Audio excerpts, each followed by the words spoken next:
ॐ ज्ञानातिमिरान्धस्य ज्ञानाञ्जनशलाकया चक्षुरुन्मीलितं येन तस्मै श्रीगुरवे नमः।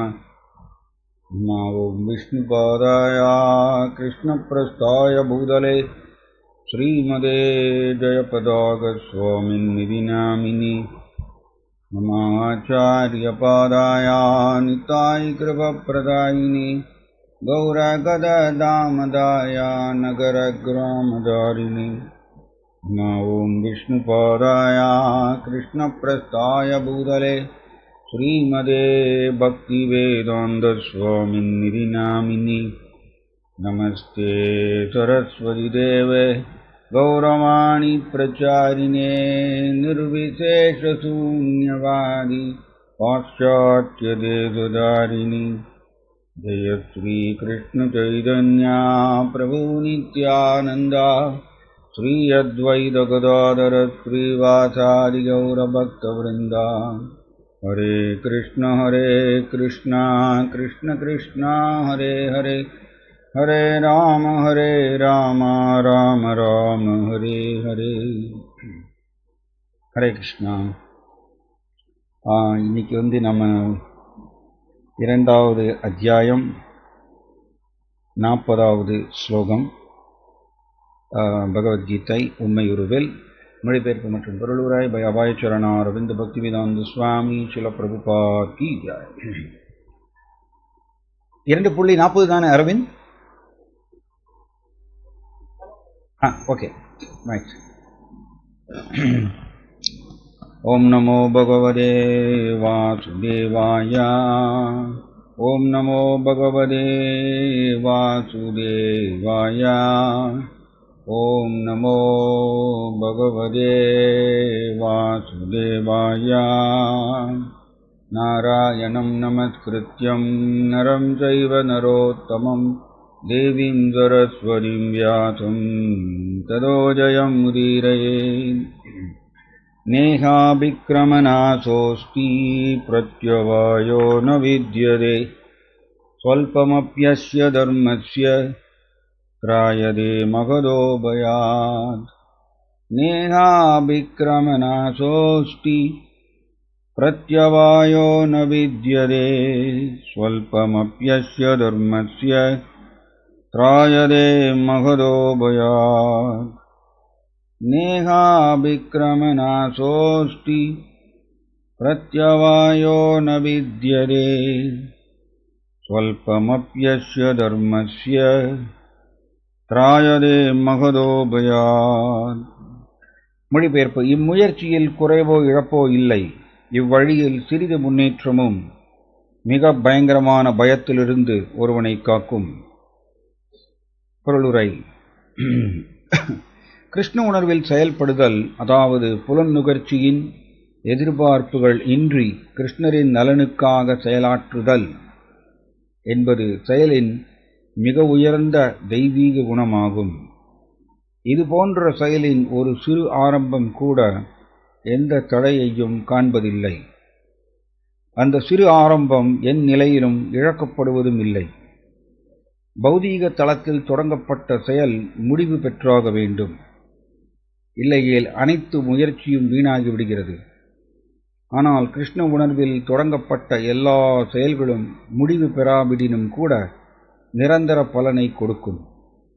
எனவே கிருஷ்ண உணர்வில் செய்யப்படும் செயல் முற்றுப்பெறாவிடினும் அதை செயலாற்றுபவருக்கு எவ்வித இழப்பும் இல்லை. கிருஷ்ண உணர்வில் 1% செயல்பட்டாலும் நிரந்தர விளைவு உண்டு. நீங்கள் மீண்டும் 2வது சதத்திலிருந்து தொடங்கலாம். ஆனால் ஜடச் செயல்களிலோ 100% வெற்றி இல்லாவிடில் ஓர் லாபமும் இல்லை. அஜாமிளன் தன் கடமையை கிருஷ்ண உணர்வில் சிறு அளவே செய்தான். எனினும் பகவானின் கருணையால் இறுதியில் 100% பலனை அடைந்தான். இது சம்பந்தமாக ஸ்ரீமத் பாகவதத்தில் 1.5.17 நல்ல பதம் ஒன்று இருக்கிறது. தன்னுடைய கடமைகளை விட்டுவிட்டு கிருஷ்ண உணர்வில் செயல்படத் தொடங்கியவன் தனது செயலை சரிவர முடிக்காமல் வீழ்ச்சி அடைந்தாலும் அவனுக்கு என்ன நஷ்டம்? ஜட செயல்களை நன்றாக செய்பவன் அதில் என்ன பலனை அடைய முடியும்? அல்லது கிறிஸ்துவர் கூறுவது போல தனது நித்திய ஆத்மாவை இழப்பவன் இவ்வுலகம் முழுவதையும் பெறுவதன் பலன் என்ன? ஜடச் செயல்களும் வினைகளும் உடலுடன் முடிந்து போகின்றன. ஆனால் கிருஷ்ண உணர்வில் செய்யப்படும் செயல்கள் உடலை விட்ட பின்னும் ஒருவனை மீண்டும் பக்திக்கு கொண்டு வருகின்றன. உயர்வு பெற மற்றொரு வாய்ப்பாக குறைந்தபட்சம் சிறந்த பண்பாடு உடைய அந்தணர் குடும்பத்திலோ செல்வம் நிறைந்த குடும்பத்திலோ பிறக்கும் வாய்ப்பு ஒருவனுக்கு நிச்சயம். கிருஷ்ண உணர்வில் செய்யப்படும் செயல்களின் தன்னிகரற்ற தன்மை இதுவே. ஓம் தத்சத். ஹரே கிருஷ்ணா. ஸோ இந்த ஸ்லோகத்தில் பகவான் கிருஷ்ணா என்ன சொல்றாருன்னா, ஸ்வல்பம் அப்பி அஸ்ய தர்மஸ்ய பிராயதோ மெகதோ பயாத். சொல்பம்னா ஒரு சிறிய அளவில் இந்த கிருஷ்ண உணர்வில் ஒரு சிறிய அளவில் முன்னேற்றம் இருந்தாலும் கூட அது மிக பயங்கரமான பயத்திலிருந்து ஒருவனை பாதுகாக்கும். அது என்னது மிக பயங்கரமான பயம் அப்படிங்கிறது என்னது? அதாவது ஜட உலகத்தில் மீண்டும் நாம் மனுஷ வாழ்வுக்கு கீழாக, மனுஷ வாழ்வில் அட்லீஸ்ட் மனுஷ வாழ்வில் கிருஷ்ண பக்தியை பயிற்சி செய்வதற்கு நம்மளுக்கு வாய்ப்பு உண்டு, பக்தர்கள் கூட சேரும் பொழுது. ஆனால் மனுஷ வாழ்விலிருந்து கீழே இறங்கும் பொழுது அவங்களுக்கு கிருஷ்ண பக்தியை பயிற்சி செய்வதற்கு வாய்ப்பு கிடையாது. ஸோ அவங்க மிருகமாகவோ இல்லை பறவையாகவோ அந்த மாதிரி அவங்க உடல் எடுத்தாங்கன்னா அவங்க எவ்வாறு கிருஷ்ண பக்தியை பயிற்சி செய்ய முடியும்? அப்போ இதில் என்ன ஒரு கேரண்டி என்னென்னா, ஒருத்தர் கிருஷ்ண பக்தியை பயிற்சி செய்யும் பொழுது அவர் இதை ஒரு அருமையான ஸ்லோகம் ஸ்ரீமத் பாகவதத்திலிருந்து இங்கே பிரபுபாதர் மேற்கோள் கொடுக்குறார். தியக்த்வா சுதர்மம் சரணாம்புஜம் ஹரேர் பஜன் அபக்வோத பதே ததோ யதி யத்ரக்வ வாபத்ரம் அபூத் அமுஷ்யகிம் கோவார்த்த ஆப்தோ அபஜதாம் சுதர்மதः. அதாவது தியக்த்வா சுதர்மம்னா இந்த இடத்துல வர்ணாசிரம தர்மத்தை குறிக்கிறது. இப்போ வர்ணாசிரமத்தில் 4 வர்ணங்கள் 4 ஆசிரமங்கள் இருக்குது. 4 வர்ணங்கள் பிராமணர், சத்திரியர், வைசியர், சூத்ரர். 4 ஆசிரமங்கள் பிரம்மச்சாரி, கிரகஸ்தர், வானப்பிரஸ்தர், சந்நியாசம். இந்த மாதிரியா 4 வர்ணங்கள் 4 ஆசிரமங்கள். ஒவ்வொரு வர்ணத்துக்கும் விதிக்கப்பட்ட தர்மங்கள் இருக்கின்றன. அது கிருஷ்ணர் தான் உருவாக்குறார். சாதுர்வர்ணியம் மயா சிருஷ்டம் குணகர்ம விபாகஷக. இப்போ கிருஷ்ணர் தான் இந்த 4 வர்ணங்களை உருவாக்குறார், 4 ஆசிரமங்களை உருவாக்குறார். ஏன் உருவாக்குறார் கிருஷ்ணா? ஏன்னா இங்கே ஜட உலகத்தில் விழுந்த எல்லா ஜீவாத்மாக்களும் எதனால் நம்ம ஜட உலகத்தில் விழுந்திருக்கோம் அப்படிங்கிறத நம்ம யோசித்து பார்த்தோன்னா இந்த வர்ணாசிரமத்தை ஏன் கிருஷ்ணா உருவாக்கியிருக்காங்கிறது தெளிவாக புரியும். இதை ஸ்ரீ சைத்தன்ய மகாபிரபுவுடைய நெருங்கிய சகாவாக இருக்கக்கூடிய ஜெகதானந்த பண்டிட் ஒரு அருமையான ஒரு பாடல் பாடுறார். எதனால் ஜீவாத்மாக்கள் இந்த ஜட உலகத்தில் விழுந்திருக்காங்க அப்படிங்கிறத தெளிவாக சொல்லப்பட்டிருக்கார். என்னன்னா, கிருஷ்ணா பகிர்முகாகனா போகவாஞ்சகரே நிகடஸ்த மாயாத்தாரே ஜாப்படியாதரே. நம்ம எல்லாருமே என்ன பண்ணியிருக்கோம்னா, கிருஷ்ணா வேண்டாம் அப்படின்னு சொல்லி கிருஷ்ணா பகிர்முகாகனா கிருஷ்ணா வேண்டாம் சொல்லி கிருஷ்ணரை நிராகரிச்சிருக்கோம். எதனால?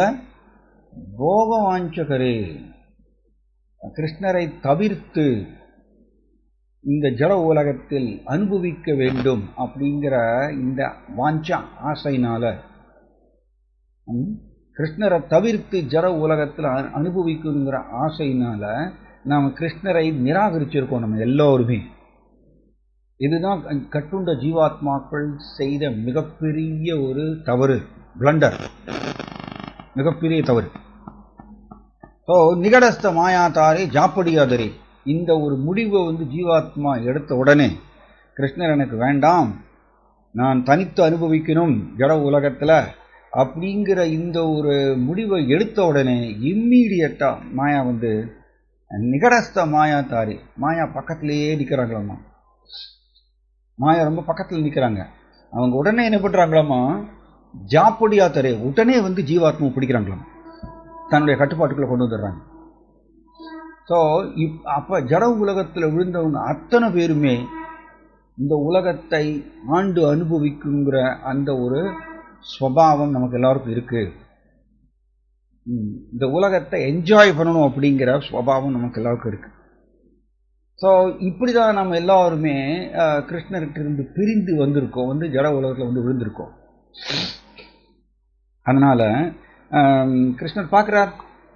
ஓகே, ஸோ அவர் என்ன பண்ணுறாரு, கிருஷ்ணனுடைய குழந்தைகள் தான் எல்லா ஜீவாத்மாக்களும். மமைவாம்சோ ஜீவலோகே ஜீவபூத சனாதனக, ஜீவபூத சனாதன, அந்த நிரந்தரமான ஜீவாத்மா மமைவாம்சோ, கிருஷ்ணருடைய பின்னப்பகுதி. கிருஷ்ணருடைய பின்னப்பகுதி நம்ம கிருஷ்ணருடைய குழந்தைகள் எல்லா ஜீவாத்மாக்களும்.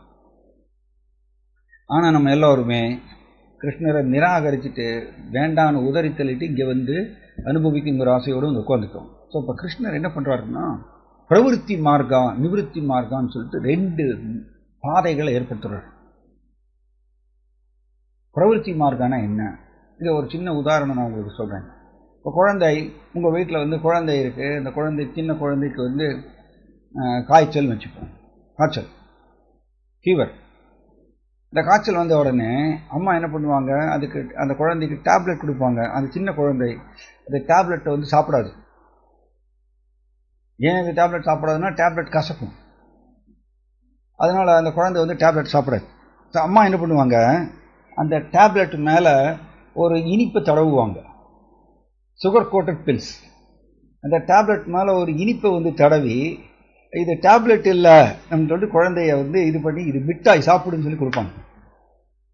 இந்த குழந்தைக்கு மிட்டாய்னா ரொம்ப பிடிக்கும், அது டேப்லெட் கசப்பாக சாப்பிடாது.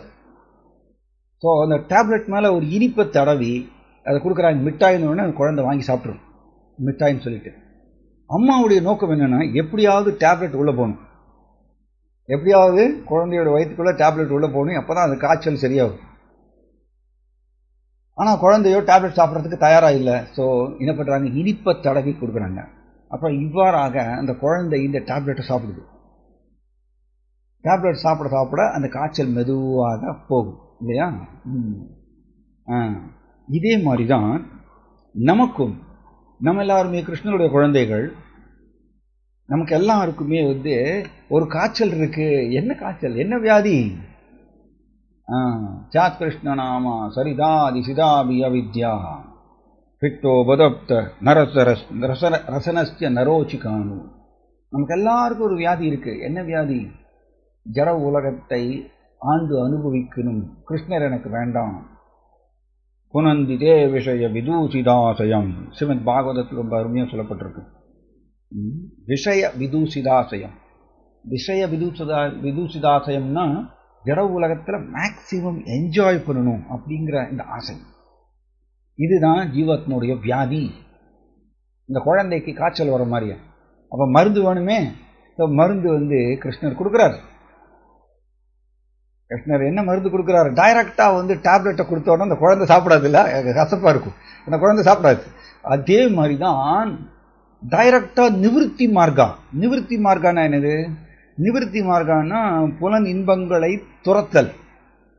முழுக்க புலன் இன்பங்களை துறந்து கிருஷ்ணரை நோக்கி அன்பை வளர்த்துக் கொள்வது. இது வந்து ஜீவாத்மா புலன் இன்பங்களை துறப்பதற்கு தயாராக இல்லை. ஏன்னா நம்ம எல்லாருமே அனுபவிக்கணுங்கிற சுபாவத்தோடு இங்கே வந்து விழுந்திருக்கோம். அதனால புலன் இன்பங்களை துறப்பதற்கு இந்த உலகத்தில் எந்த ஜீவாத்மாவும் தயாராக இல்லை. அதனால கிருஷ்ணருக்கு நல்லாவே தெரியும், கிருஷ்ணர் எப்படிப்பட்டவர்? சேத்தனஸ்சேதனானாம். கிருஷ்ணர் வந்து சேத்தனஸ்சேதனானாம்.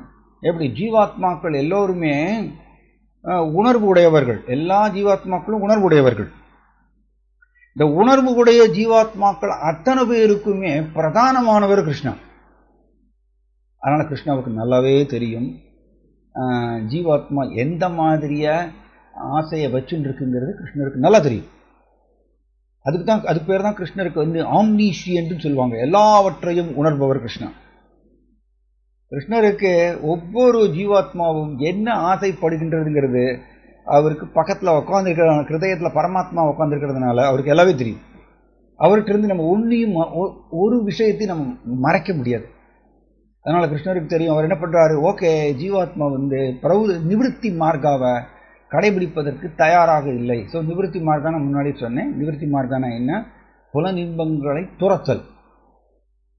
ஸோ ஜீவாத்மா தயாராக இல்லை. அதனால கிருஷ்ணர் என்ன பண்றாரு, இந்த டேப்லெட்டுக்கு மேல இந்த இனிப்பு தடவி அந்த குழந்தைக்கு கொடுக்குற மாதிரியா கிருஷ்ணர் என்ன பண்றாரு, பிரவருத்தி மார்க்காவை கொடுக்குறார். இந்த பிரவருத்தி மார்க்கா என்ன அப்படின்னா, வரம்புக்கு உட்பட்ட புலனின்பம், வரம்புக்கு உட்பட்ட புலனின்பத்தை அனுமதிக்கின்றார். அதுக்கு பேர் தான் பிரவருத்தி மார்க்கம், ரெஸ்ட்ரிக்டட் சென்ஸ் என்ஜாய்மெண்ட். புலன் இன்பங்களை அனுமதிக்கிறார் கிருஷ்ணா. ஆனா வரம்புக்கு உட்பட்ட புலனின்பம், வரம்பில்லாத புலனின்பம் இல்லை, அதை அனுமதிக்கல கிருஷ்ணா. அதுதான் வர்ணாசிரமம். ஸோ வர்ணாசிரமத்தில் இந்த பிராமணா, சத்ரியா, வைஷ்யா, சூத்ரா 4 வர்ணங்கள், 4 ஆசிரமங்கள், பிரம்மச்சாரி, கிரகஸ்தர், வானப்பிரஸ்தம், சந்நியாசம், 4 ஆசிரமங்கள்.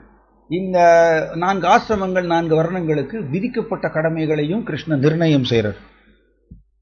அந்த விதிக்கப்பட்ட கடமைகளை கடைபிடித்து நாளடைவில் அவர்கள் தூய்மை அடைகின்றார்கள்.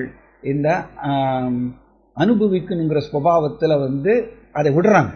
ஸோ இப்போ ஜீவாத்மாவுக்கு பக்குவம்னாலே அனுபவிக்கணுங்கிற ஸ்வபாவத்தை விட்டால் மட்டும்தான் ஜீவாத்மாவுக்கு பக்குவம். இது இம்பார்ட்டன்ட் பாயிண்ட். நமக்கு அனுபவிக்கணுங்கிற ஸ்வபாவம், ஒரு அருமையான ஒரு ஸ்லோகம் வருது ஸ்ரீமத் பாகவதத்தில், நைகாந்திகம் தத் கிருதே நிஷ்கிருதே மன புனர்தாவதி சத் அசத்பதே தத் கர்ம நிர்ஹாரம் அபிப்சதாம் ஹரேர் குணானுவாத கலு சத்வ பாவனக. ரொம்ப அருமையான ஸ்லோகம். இது என்ன அர்த்தம்? நைகாந்திகம் தத் கிருதே நிஷ்கிருதே, அதாவது இந்த சடங்கு முறைகள் வர்ணாசிரமத்தில் சொல்லப்பட்டிருக்கு. நிறைய சடங்கு முறைகள் சொல்லப்பட்டிருக்கு. இந்த யாகத்தை செய்யலாம், இந்த யாகத்தை செய்யணும் அப்படிங்கிறது ஏகப்பட்ட சடங்கு முறைகள் வர்ணாசிரமத்தில் சொல்லப்பட்டிருக்கு. அதுக்கு பேர் தான் பிரவருத்தி மார்க்கம். அந்த விதிக்கப்பட்ட கடமைகளை செய்யறது, யஜ்ஞம், தானம், தபஸ்யா, இதெல்லாம் செய்வாங்க வர்ணாசிரமத்தில். இதுக்கு பேர் தான் பிரவருத்தி மார்க்கம். ஸோ இதுக்கு திரும்ப நம்ம வருவோம் இந்த ஸ்லோகத்துக்குள்ள. அதுக்கு முன்னாடி இங்க வர்ணாசிரமத்தில் இந்த மாதிரியா ஒவ்வொரு வர்ணத்துக்கும் ஆசிரமத்துக்கும் ஒரு கடமைகள், விதிக்கப்பட்ட கடமைகளை நிர்ணயம் செஞ்சிருக்கார் கிருஷ்ணா. கூடவே கிருஷ்ணரை வழிபாடு செய்வதையும் ஏற்பாடு பண்ணியிருக்கார். அப்ப கிராஜுவலா கொஞ்சம் கொஞ்சமா அவங்க புலன் இன்பங்களை குறைச்சிட்டே வர்றாங்க, மினிமமா பண்றாங்க, மினிமைஸ் பண்றாங்க. அண்ட் கிருஷ்ணரை வழிபாடு கொஞ்சம் கொஞ்சமா கூட்டிகிட்டே வர்றது. வர்ணாசிரமத்தில் இப்படிதான். வர்ணாசிரமாச்சாரவதா புருஷேன பரப்புமா விஷ்ணுர் ஆராத்யதே. வர்ணாசிரமத்துடைய நோக்கமே என்ன? ஃபைனலி நிவிருத்தி மார்க்காவுக்கு உயரணும். எப்படி? நிவிருத்தி மார்க்கா கம்ப்ளீட்டா இந்த அனுபவிக்குங்கிற ஸ்வபாவத்தை விட்டுட்டு கிருஷ்ணர் தான் உன்னத அனுபவிப்பாளர், கிருஷ்ணர் மட்டுமே உன்னத அனுபவிப்பாளர்ங்கிறது ஏற்றுக்கொண்டு மனப்பூர்வமாக அவரை நோக்கி பக்தி செய்வது, இதுதான் நிவிருத்தி மார்க்கா. இந்த நிவிருத்தி மார்க்காவுக்கு உயர்வதுதான் ஆக்சுவலி பகவான் கிருஷ்ணனுடைய நோக்கம். எப்படி? திரும்ப அந்த குழந்தையுடைய உதாரணத்துக்கு வருவோம்.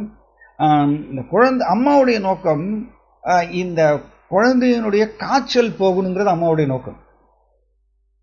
அதுக்கு அவங்க டேப்லெட் மேல இனிப்பு தடவி கொடுக்குறாங்க. அந்த குழந்தை ஓ எனக்கு இனிப்பு மிட்டாய் கொடுக்குறாங்கன்னு சொல்லிட்டு இனிப்பு மிட்டாய் வாங்கி வாங்கி சாப்பிட்டே இருந்ததுன்னா அம்மாவுடைய நோக்கம் என்னங்கிறது புரிஞ்சுக்கணும்.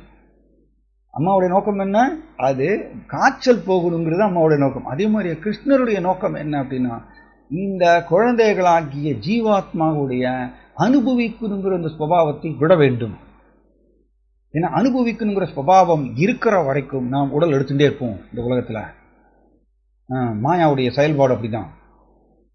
பிரபுபாதர் ரொம்ப அருமையா சொல்லுவார். அப்படின்னா, ஒரு குலோப் ஜாமுன் சாப்பிடணும்னு நம்மளுக்கு ஆசை இருந்ததுன்னா நாம் அந்த குலோப் ஜாமுனை சாப்பிட்றதுக்கோசரம் நம்ம உடல் எடுத்தாகணும். அவ்வளோ பவர்ஃபுல் இந்த மாயா. அப்போ அனுபவிக்கணுங்கிற ஸ்வபாவம் இருக்கிற வரைக்கும் நாம் திரும்ப திரும்ப திரும்ப உடலுக்குள்ளே நம்ம புகுத்தப்படுவோம். மாயாவுடைய செயல்பாடு அப்படிதான். அப்ப கிருஷ்ணர் என்ன பண்றாரு, சரி இவங்க விடுறதுக்கு தயாரா இல்ல அனுபவிக்கின்ற சுபாவத்தை, சரி வரம்புக்குட்பட்ட புலனின்பத்தை கொடுப்போம், அண்ட் கூடவே விதிக்கப்பட்ட கடமைகளை அவங்க செய்யட்டும். ஸோ வேதங்கள்ல சடங்கு முறைகள்லாம் சொல்லப்பட்டிருக்கு. இதை செஞ்சு செஞ்சு செஞ்சு அவங்க கிராஜுவலா கிருஷ்ணரை வழிபாடு செஞ்சு செஞ்சு கொஞ்சம் கொஞ்சமா அவங்க தூய்மை அடைகிறாங்க. இதுக்கு பேர் தான் புனந்திதே விஷய விதூசிதாசயம். புனந்தினா தூய்மை அடைகிறது. அப்ப ஆன்மீக பக்குவம்னாலே அனுபவிக்கின்ற சுபாவத்தை முழுக்க விடுவது அண்ட் கிருஷ்ணரை உன்னத அனுபவிப்பாளர்ங்கிறது ஏற்றுக்கொள்வது, இதுதான் ஆன்மீக பக்குவம். சரிங்களா? அப்ப இப்படிதான் கிருஷ்ணா பிரவருத்தி மார்க்கம் ஏற்படுத்தியிருக்கார் அண்ட் நிவர்த்தி மார்க்கம் ஏற்படுத்தியிருக்கார். ஆனா அந்த பிரவருத்தி மார்க்கால ஒரு பிரச்சனை என்ன அப்படின்னா, அந்த வரம்புக்குட்பட்ட புலனின்பம் இருக்கு இல்லையா, அப்ப இந்த வரம்புக்குட்பட்ட புலனின்பத்தை அனுபவிக்கணும்னு சொல்லிட்டு அதுல அழுது போயிடுவாங்க. இது எக்ஸாக்டா அந்த குழந்தை இனிப்பு மிட்டாய் சாப்பிடும் சொல்லிட்டு இந்த மிட்டாய் சாப்பிடும் சொல்லிட்டு ஆசையோட போயிட்டே இருக்கும்.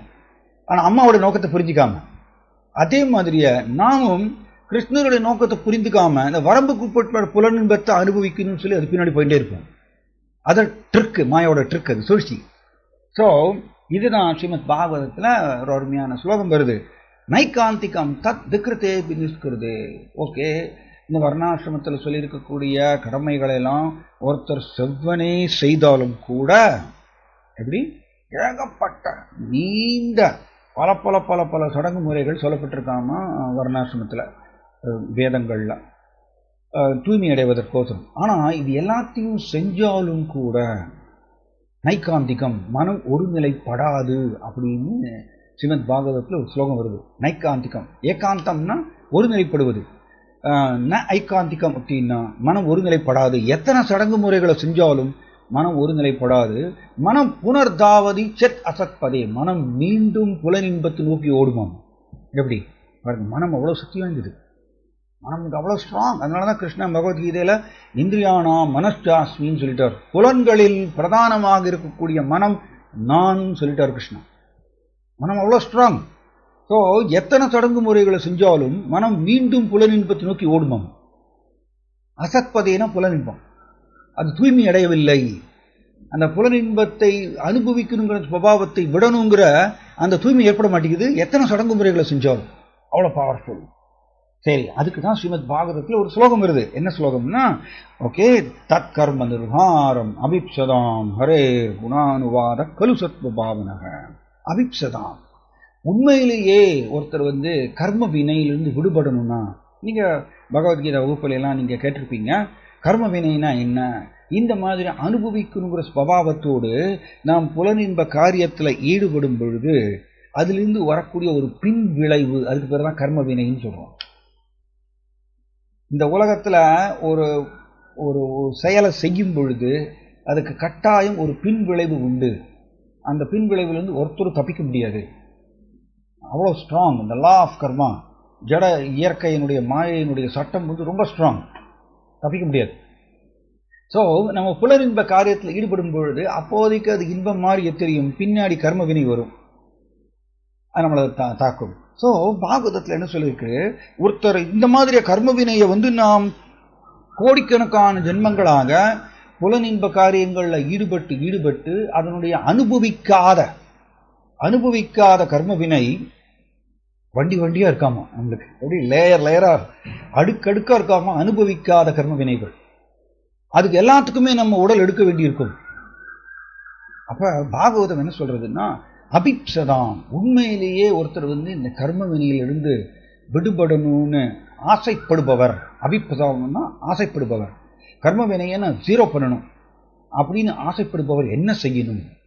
ஹரே குணானுவாத கலுசத்வ பாவனக. ஹரி கிருஷ்ணா, ஹரியினுடைய நாமம், புகழ், லீலைகள், குண அதிசயங்கள், இதை காது கொடுத்து கேட்கணும், கிருஷ்ணனுடைய நாமத்தை ஜபம் செய்யணும். இதன் மூலமாகத்தான் நம்மளுடைய வண்டியா சேர்ந்திருக்கக்கூடிய கர்மவினை. இந்த கர்மவினை எப்படிப்பட்டதாமா, அது லேசுப்பட்டது இல்லை. கர்மவினை சஞ்சித கர்மான்னு ஒன்று சொல்லுவோம், இன்னொன்று பிராரப்த கர்மான்னு சொல்லுவோம். சஞ்சித கர்மான்னா நம்ம எத்தனை ஜென்மம் எடுத்திருக்கோம் யாருக்கும் தெரியாது. இதுக்கு முன்னாடி கோடிக்கணக்கில் நம்ம ஜென்மம் எடுத்திருக்கோம். இந்த ஜீவாத்மா உடல் மாறிட்டே இருக்கு. ஒவ்வொரு ஜென்மத்திலையும் நம்ம புலனின்ப காரியங்களில் ஈடுபடுறோம். அதனுடைய அனுபவிக்காத கர்ம வினைகள் விளைவு அது வந்து ஒரு டோட்டல் கியூமுலேட்டிவ் ஸ்டாக், ஒரு டோட்டல் ஸ்டாக் அதுக்குள்ள போய் வந்து ஸ்டோர் ஆகுதாம்மா, பதிஞ்சு போயிருக்கு. அதுக்கு பேர் தான் சஞ்சித கர்மான்னு சொல்றோம். அனுபவிக்காத கர்ம வினைகள். இது வந்து வண்டி வண்டியா இருக்காங்க, தெரியாது, யாருக்குமே தெரியாது, கிருஷ்ணருக்கு மட்டும்தான் தெரியும் எவ்வளவு நம்ம சஞ்சித கர்மாவை சேர்த்து வச்சிருக்கோம். கிருஷ்ணர் என்ன பண்றாராமா, இதுல இருந்து ஒரு பிடி எடுத்து போடுறாராமா, ஒரு கையில பிடிச்சு எடுத்து இப்படி போடுறாராமா, இந்த கர்மாவை நீங்க அனுபவிங்க இந்த ஜென்மத்துல அப்படின்னு. அதுக்கு பேர் தான் பிராரப்த கர்மான்னு சொல்றோம். பிராரப்த கர்மனா அடைந்த கர்மா, பிராரப்தனா அடைந்த. ஸோ இந்த அடைந்த கர்மாவை வந்து நாம் வந்து பெறுகின்றோம். அதனால தான் அது நம்ம ஒரு குறிப்பிட்ட ஜென்மத்தில் சம்டைம்ஸ் அடைந்த கர்ம வினைகள் வரும். இந்த அடைந்த கர்ம வினைகள் எப்படி வரும்னா, சில நேரங்களில் தீர்க்க முடியாத வியாதியாக வரும், சில நேரங்களில் வந்து பணக்கஷ்டம், எப்போ பார்த்தாலும் பணக்கஷ்டத்திலே இருப்பாங்க, சில பேர் வந்து குடும்ப கஷ்டத்திலே இருப்பாங்க. இந்த மாதிரி அனுபவிக்க இது அந்த அடைந்த கர்ம வினை தான் பிராரப்த கர்மை. இப்போ பாகவதம் என்ன சொல்றதுன்னா, தற்கர்ம நிர்காரம். இந்த போத் சஞ்சித கர்மா பிராரப்த கர்மா ரெண்டுத்தையுமே நிர்காரம், அதிலிருந்து விடுபடணும், இந்த கர்ம வினை எல்லாத்தையும் எரிக்கணும் அப்படின்னு ஆசைப்படுபவர் என்ன செய்யணும்? அவர் செய்ய வேண்டிய செயல் என்ன? ஹரே குணானுவாத கலுசத்வ பாவருங்க, ஹரியினுடைய நாமத்தை ஜபம் செய்யணும், ஹரியினுடைய புகழ் லீலைகளை கேட்க வேண்டும் காது கொடுத்து. கிருஷ்ணனுடைய தெய்வீக குணங்கள், கிருஷ்ணனுடைய கவர்ச்சிகரமான லீலைகள், இதை வந்து நம்ம வந்து காது கொடுத்து கேட்கணுமாமா. கிருஷ்ண ஸ்மரணம், கிருஷ்ணரை நினைக்க வேண்டும் மனசுல. குறிப்பா சொல்லணும்னா 3 காரியங்கள் நம்ம செய்யணும். 3 காரியங்கள். என்னது? சிரவணம், கீர்த்தனம், ஸ்மரணம். இந்த 3 தான். தஸ்மாத் பாரத சர்வாத்மா பகவான் ஈஸ்வரோ ஹரி ஸ்ரோத்தவ்ய கீர்த்திதவ்யஸ்ய ஸ்மர்த்தவ்யஸ்சேச்சதாபயம். அதாவது மனுஷன் வந்து ஜட உலகத்தில் பல துன்பங்கள் வருது. இந்த துன்பங்கள்லேருந்து ஒருத்தர் வந்து விடுபடணும்னு ஆசைப்படுபவர் என்ன செய்யணுமாமா? அவர் வந்து ஸ்ரோத்தவ்யன கிருஷ்ணருடைய புகழ் லீலைகளை கேட்கணுமா. கிருஷ்ணர் வந்து கணக்கில் அடங்காத லீலைகள் செஞ்சிருக்கார், தெய்வீகமான லீலைகள். அதை எல்லாத்தையும் நம்ம காது கொடுத்து கேட்கணும். கீர்த்திதவ்யஸ்யனா கிருஷ்ணருடைய நாமத்தை ஜபம் செய்ய வேண்டும். ஹரே கிருஷ்ணா கிருஷ்ணா கிருஷ்ணா ஹரே ஹரே, ஹரே ராம ராம ராம ஹரே ஹரே. கிருஷ்ணருடைய நாமத்தை டெய்லி ஜபம் செய்யணும். கிருஷ்ணருடைய புகழை மற்றவருக்கு சொல்லிக் கொடுக்கணும். இது கீர்த்தனம். தென் 3வது என்னன்னா ஸ்மரணம். ஸ்மரணம்னா மனமை வந்து பயன்படுத்தி கிருஷ்ணரை நினைக்க வேண்டும். இந்த 3 காரியத்தை நம்ம இடைவிடாமல் செய்யணுமாமா. இதை செஞ்சா ஹரேர் குணானுவாதம், இதுக்கு பேர் தான் ஹரேர் குணானுவாதம். இதை யார் செய்கிறாங்களோ ஹரேர் குணானுவாத கலுசத்வ பாவனக, அவர் வந்து கலுசத்வ பாவனகனா தன்னுடைய இருப்பை தூய்மைப்படுத்திக் கொள்கின்றார். அப்படின்னு என்னது? இருப்பை தூய்மைப்படுத்திக் கொள்ளுதுன்னா என்னது அது? இருப்பை தூய்மைப்படுத்திக் கொள்ளுதல்னா நம்ம இருக்கிற இடத்த பெருக்கி மொழுகிறது இல்லை, அப்படி இல்லை. இருப்பை தூய்மைப்படுத்திக் கொள்ளுதல்னா ஜீவாத்மா கூடவே ஒட்டி இருக்கக்கூடிய உணர்வு. ரைட்? ஜீவாத்மா கூட உணர்வு இருக்கு. இந்த உணர்வு இப்பொழுது ஜட உணர்வாக மாறிடுச்சு. ஜட உணர்வாக மாறுறதா என்ன அர்த்தம்? நான் இந்த உடல்னு நினைக்க ஆரம்பிச்சிட்டோம். அதுதான் ஜட உணர்வு. நான் இந்த உடல், இது என்னை சார்ந்தது, இது என்னுடைய சொத்து, இது என்னுடைய வீடு, அப்படி சொல்லிட்டு நான் எனது என்னை சார்ந்தது அப்படிங்கிற ஒரு உணர்வு நமக்குள்ள இப்ப இருக்கு. அதுக்கு பேர் தான் ஜட உணர்வுன்னு சொல்றோம். நான் எனது என்னை சார்ந்தது. இதுக்கு பேர் தான் அசுத்தம். நம்முடைய உணர்வுல இந்த அசுத்தம் ஏற்படுகின்றது.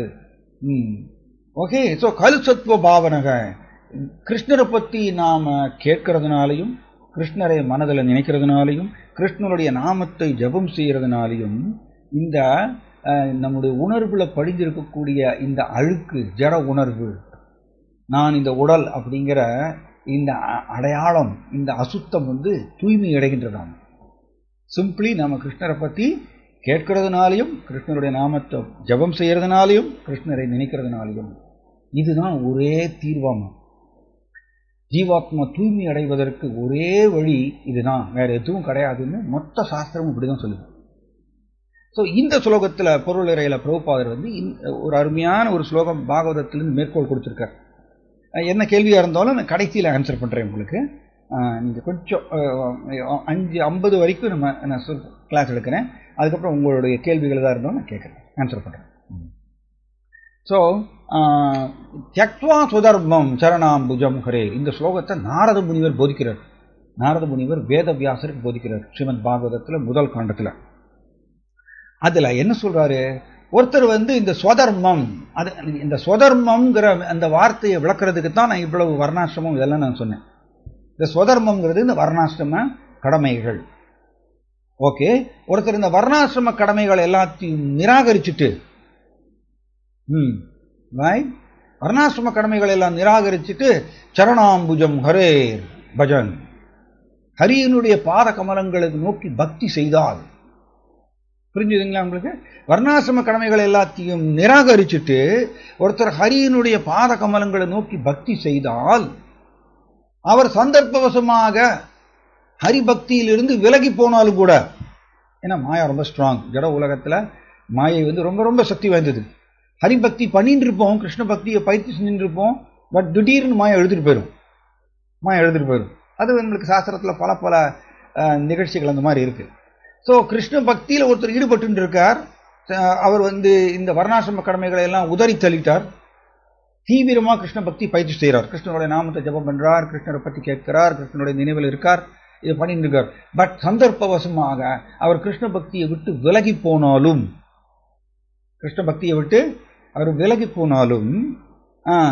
யத்ரக்வ வாபத்ரம் அபூத் அமுஷ்யகிம், அவருக்கு என்ன அமங்கலம் ஏற்படும் அப்படிங்கிற ஒரு கேள்வி.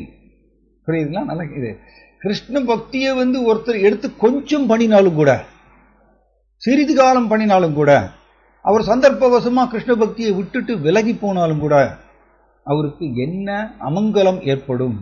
அவர் வர்ணாசிரம கடமைகளை கடைபிடிக்காததுனால அவருக்கு ஏதாவது அமங்கலம் ஏற்படுமா? கிடையாதுன்னு சொல்றார் நாரத முனிவர். ஏன்னா கிருஷ்ண பக்தி அவ்வளவு வசதி உயர்ந்தது. மாறாக அடுத்த லைனை சொல்றார், யத்ரக்வ வாபத்ரம் அபூத் அமுஷ்யகிம் கோவார்த்த ஆப்தோ அபஜதாம் சுதர்மதஹ. ஓகே, கோவார்த்த ஆப்தோ அபஜதாம் சுதர்மதஹ அப்படின்னு அர்த்தம். ஓகே, ஒருத்தர் கிருஷ்ண பக்தியை பயிற்சி செய்யல, அபஜதம். மாறாக வர்ணாசிரம கடமைகளை ரொம்ப செவ்வனே பயிற்சி செய்கிறார். எப்படி? பிராமணர்னா அதுக்குண்டான கடமைகள் எல்லாம் ரொம்ப ஸ்ட்ரிக்டா சடங்கு முறைகள் எல்லாம் செய்கிறார். வைஷ்யர் அப்படின்னா அதுக்குண்டான சடங்கு முறைகள், பிரம்மச்சாரி சன்னியாசின்னா அதுக்குண்டான சடங்கு முறைகள், கிரகஸ்தருக்குண்டான சடங்கு முறைகள் எல்லாம் பர்ஃபெக்டா செய்கிறார். ஆனால் கிருஷ்ண பக்தியை பயிற்சி செய்யவில்லை, கிருஷ்ணரை வழிபாடு செய்யவில்லை. அப்ப கோவார்த்த ஆப்தோ, அவருக்கு என்ன லாபம் கிடைக்கும்? புரியுதுங்களா? அப்ப அதாவது வர்ணாசிரம கடமைகள் நீண்ட கடமைகள், அது எதையுமே கடைபிடிக்காம கிருஷ்ணரை ஒருத்தர் வழிபாடு செய்ய ஆரம்பிச்சு கிருஷ்ண பக்தியை பயிற்சி செஞ்சுட்டாருன்னா அவர் சந்தர்ப்பவசமா கிருஷ்ண பக்தியை விட்டு விலகி போனாலும் கூட அவருக்கு என்ன அமங்கலம் ஏற்படும்? அவருக்கு என்ன நஷ்டம் ஏற்படும்? மாறாக ஒருத்தர் வர்ணாசிரம கடமைகளை செவ்வனே கடைபிடித்து கிருஷ்ண பக்தியை பயிற்சி செய்யலைன்னா அவருக்கு என்ன லாபம் கிடைக்கும்? அவருக்கு எந்த லாபமும் கிடைக்காது. எவ்வளவு ஸ்ட்ராங் இது! நாரத முனிவர் இப்படி போதிக்கிறார்கள் உங்களுக்கு. அதனாலதான் நம்மளுடைய வாழ்க்கை காலம் குறுகிய காலம். இந்த குறுகிய வாழ்க்கை காலத்துல நாம் கிருஷ்ணரை நோக்கி எவ்வளவு பக்தி செய்கிறோமோ, எவ்வளவு அதிகமாக கிருஷ்ணனுடைய நாமத்தை ஜெபம் செய்கிறோம், எந்த அளவுக்கு அதிகமாக கிருஷ்ணனுடைய புகழ் லீலைகளை கேட்கிறோமோ அந்த அளவுக்கு இந்த ஜீவாத்மா பர்மனண்டா நிரந்தர சொத்து. ஜீவாத்மாவுடைய சொத்து என்னன்னா, எவ்வளவு தன்னுடைய அக்கௌண்ட், ஆன்மீக கணக்கு இருக்கு, ஸ்பிரிச்சுவல் அக்கௌண்ட். இந்த ஆன்மீக கணக்குல நாம பக்தியை எந்த அளவுக்கு சேகரிக்கிறோமோ அந்த அளவுக்கு அது நிரந்தர சொத்து, ஜீவாத்மாவுடைய நிரந்தர சொத்தாக அமைகின்றது. அது காலத்தால கூட அழிக்க முடியாது. ஆனா ஜட ரீதியா நம்ம எவ்வளவு வேணா படிக்கலாம், ஜட ரீதியா ஜட படிப்பு நிறைய படிக்கலாம். நம்ம கோடிக்கணக்கில் ரூபாய் சேர்த்து வைக்கலாம், பேங்க் அக்கௌண்ட்ல பணத்தை சேகரிச்சுக்கலாம், பெரிய கோடீஸ்வரர் ஆகலாம், பெரிய மாட மாளிகை எல்லாம் சேர்த்து வைக்கலாம். ஆனா உடலை விட்டாச்சுன்னா எல்லாமே ஜீரோ. கரெக்ட் தானே? உடலை விட்டாச்சுன்னா எல்லாமே ஜீரோ. நம்ம பட்டினத்தார் சொல்லுவார், காதிருந்த ஊசியும் கடைசி வேற வாரா அப்படின்வாங்க. ஒரு ஊசி எப்படி? ஒரு ஊசி அது ₹1 கூட பெறாது. ரைட்? அந்த ஊசியினுடைய காது உடஞ்சு போயிடுச்சு. அப்போ அந்த ஊசிக்கு ஏதாவது பிரயோஜனம் இருக்கா? பிரயோஜனம் கிடையாது.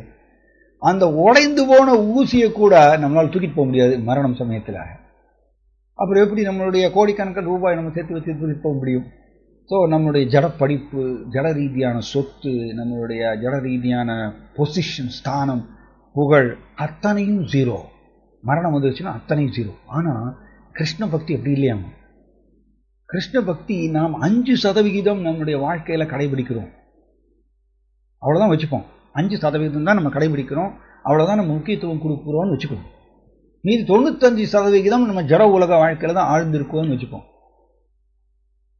அப்படி 5% கிருஷ்ண பக்தியை பயிற்சி செஞ்சாலும் கூட அந்த 5% பயிற்சி செய்கிறார் இல்லையா, அது வீண் போகாதம்மா. அடுத்த ஜென்மத்தில் அவர் ஜீரோவிலிருந்து தொடங்க வேண்டிய அவசியம் இல்லை. கிருஷ்ண பக்தியை எங்கே விட்டாரோ அங்கேருந்து தான் தொடர்ந்து வரோமா. ஏன்னா ஒன்ஸ் ஜீவாத்மா கிருஷ்ண பக்தியை பயிற்சி செஞ்சுட்டாருன்னா அது பர்மனண்ட்டாக ஜீவாத்மா கூடவே ஒட்டி இருக்கும், ஆத்மாவை விட்டு பிரியாது. ஆனால் மற்றது எல்லாமே நம்மளை விட்டு விலகி போயிடும். ஏன் காரணம் என்ன? ஏன்னா அது இம்பார்ட்டன்ட் பாயிண்ட். ஆத்மா ஒரு தெய்வீகமான ஒரு வஸ்து, தெய்வீகமான வஸ்து. அதனால நம்ம ஜட ரீதியாக நம்ம வசதிகளை சேர்த்து வைப்பது, இந்த ஜடமும் தெய்வீகமும் ஒட்டாது. ஜடம் கம்ப்ளீட்டா வேற தளத்தில் செயல்படக்கூடியது, ஆன்மீகம் தெய்வீகம்ங்கிறது வேற தளத்தில் செயல்படக்கூடியது. ஜடம் முக்குணங்களுக்கு உட்பட்டது. ஜட ரீதியான செல்வங்கள், வசதிகள், பதவி, புகழ் எல்லாமே முக்குணங்களுக்கு உட்பட்டது. பட் கிருஷ்ண பக்திங்கிறது தெய்வீக தளத்தில் செயல்படக்கூடியது, முக்குணங்களுக்கு அப்பாற்பட்டது. எப்படி தண்ணீரும் எண்ணெயும் சேராது. எவ்வளோதான் நீங்கள் போட்டு கலக்கினாலும் எண்ணெய் மேலே தான் இருக்கும், தண்ணிக்கு மேலே தான் இருக்கும், அது சேராது. அந்த மாதிரியா நம்ம ஆத்மாவோ தெய்வீகமான ஒரு வஸ்து. பட் ஜட ரீதியாக நம்ம எவ்வளோ சொத்துக்களை சேர்த்தாலும் கூட அது கூட ஜீவாத்மா ஒட்ட முடியாது. உடலை விட்டாச்சுன்னா எல்லாம் போயிடும். ஆனால் பக்தி அப்படி இல்லையாம்மா. நம்ம செய்யக்கூடிய கிருஷ்ண பக்தி தெய்வீகமானது. ஜீவாத்மாவுடைய உணவு, ஆக்சுவலி ஆத்மாவுடைய உணவு என்னன்னு கேட்டிங்கன்னா கிருஷ்ண பக்தியை பயிற்சி செய்வதுதான்.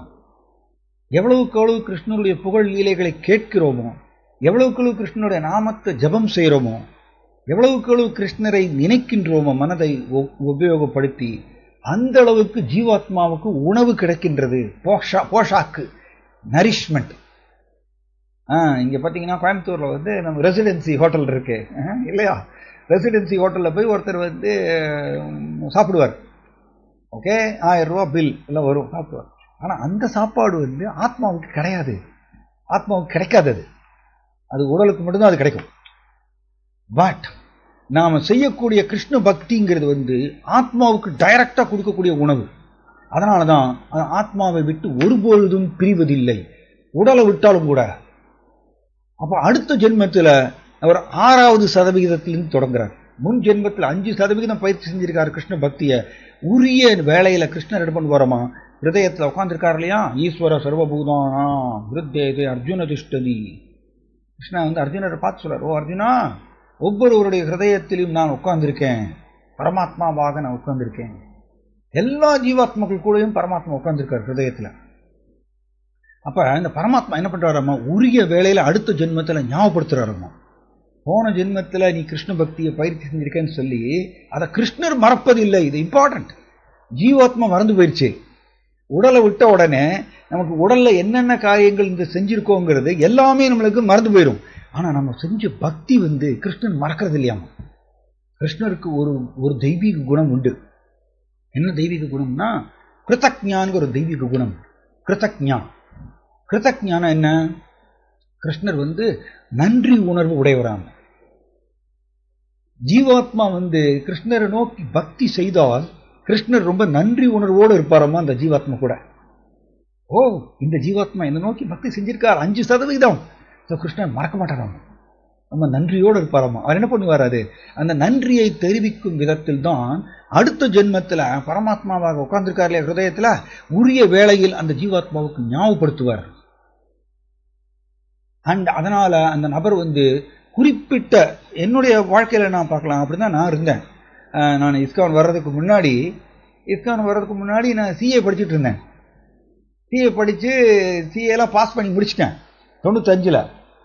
சிஏ பாஸ் பண்ணி முடிச்சு நான் வந்து ஒரு பெரிய ஆடிட்டர் ஆகணும் அப்படிங்கிற ஏகப்பட்ட மனக்கோட்டையில வச்சிருந்தேன். ஆனால் அது ஒரு 23 வயசுல அந்த உரிய வேலையில என்னுடைய இதே டேர்ன் ஆயிடுச்சு. எனக்கு அப்போ கிருஷ்ண பக்தர்களுடைய சங்கம் கிடைச்சிது. நான் நீங்கள் இப்போ படிக்கிறீங்களே பகவத்கீதை உண்மை உருவில், அந்த பகவத்கீதையை நான் 95 படித்தேன்.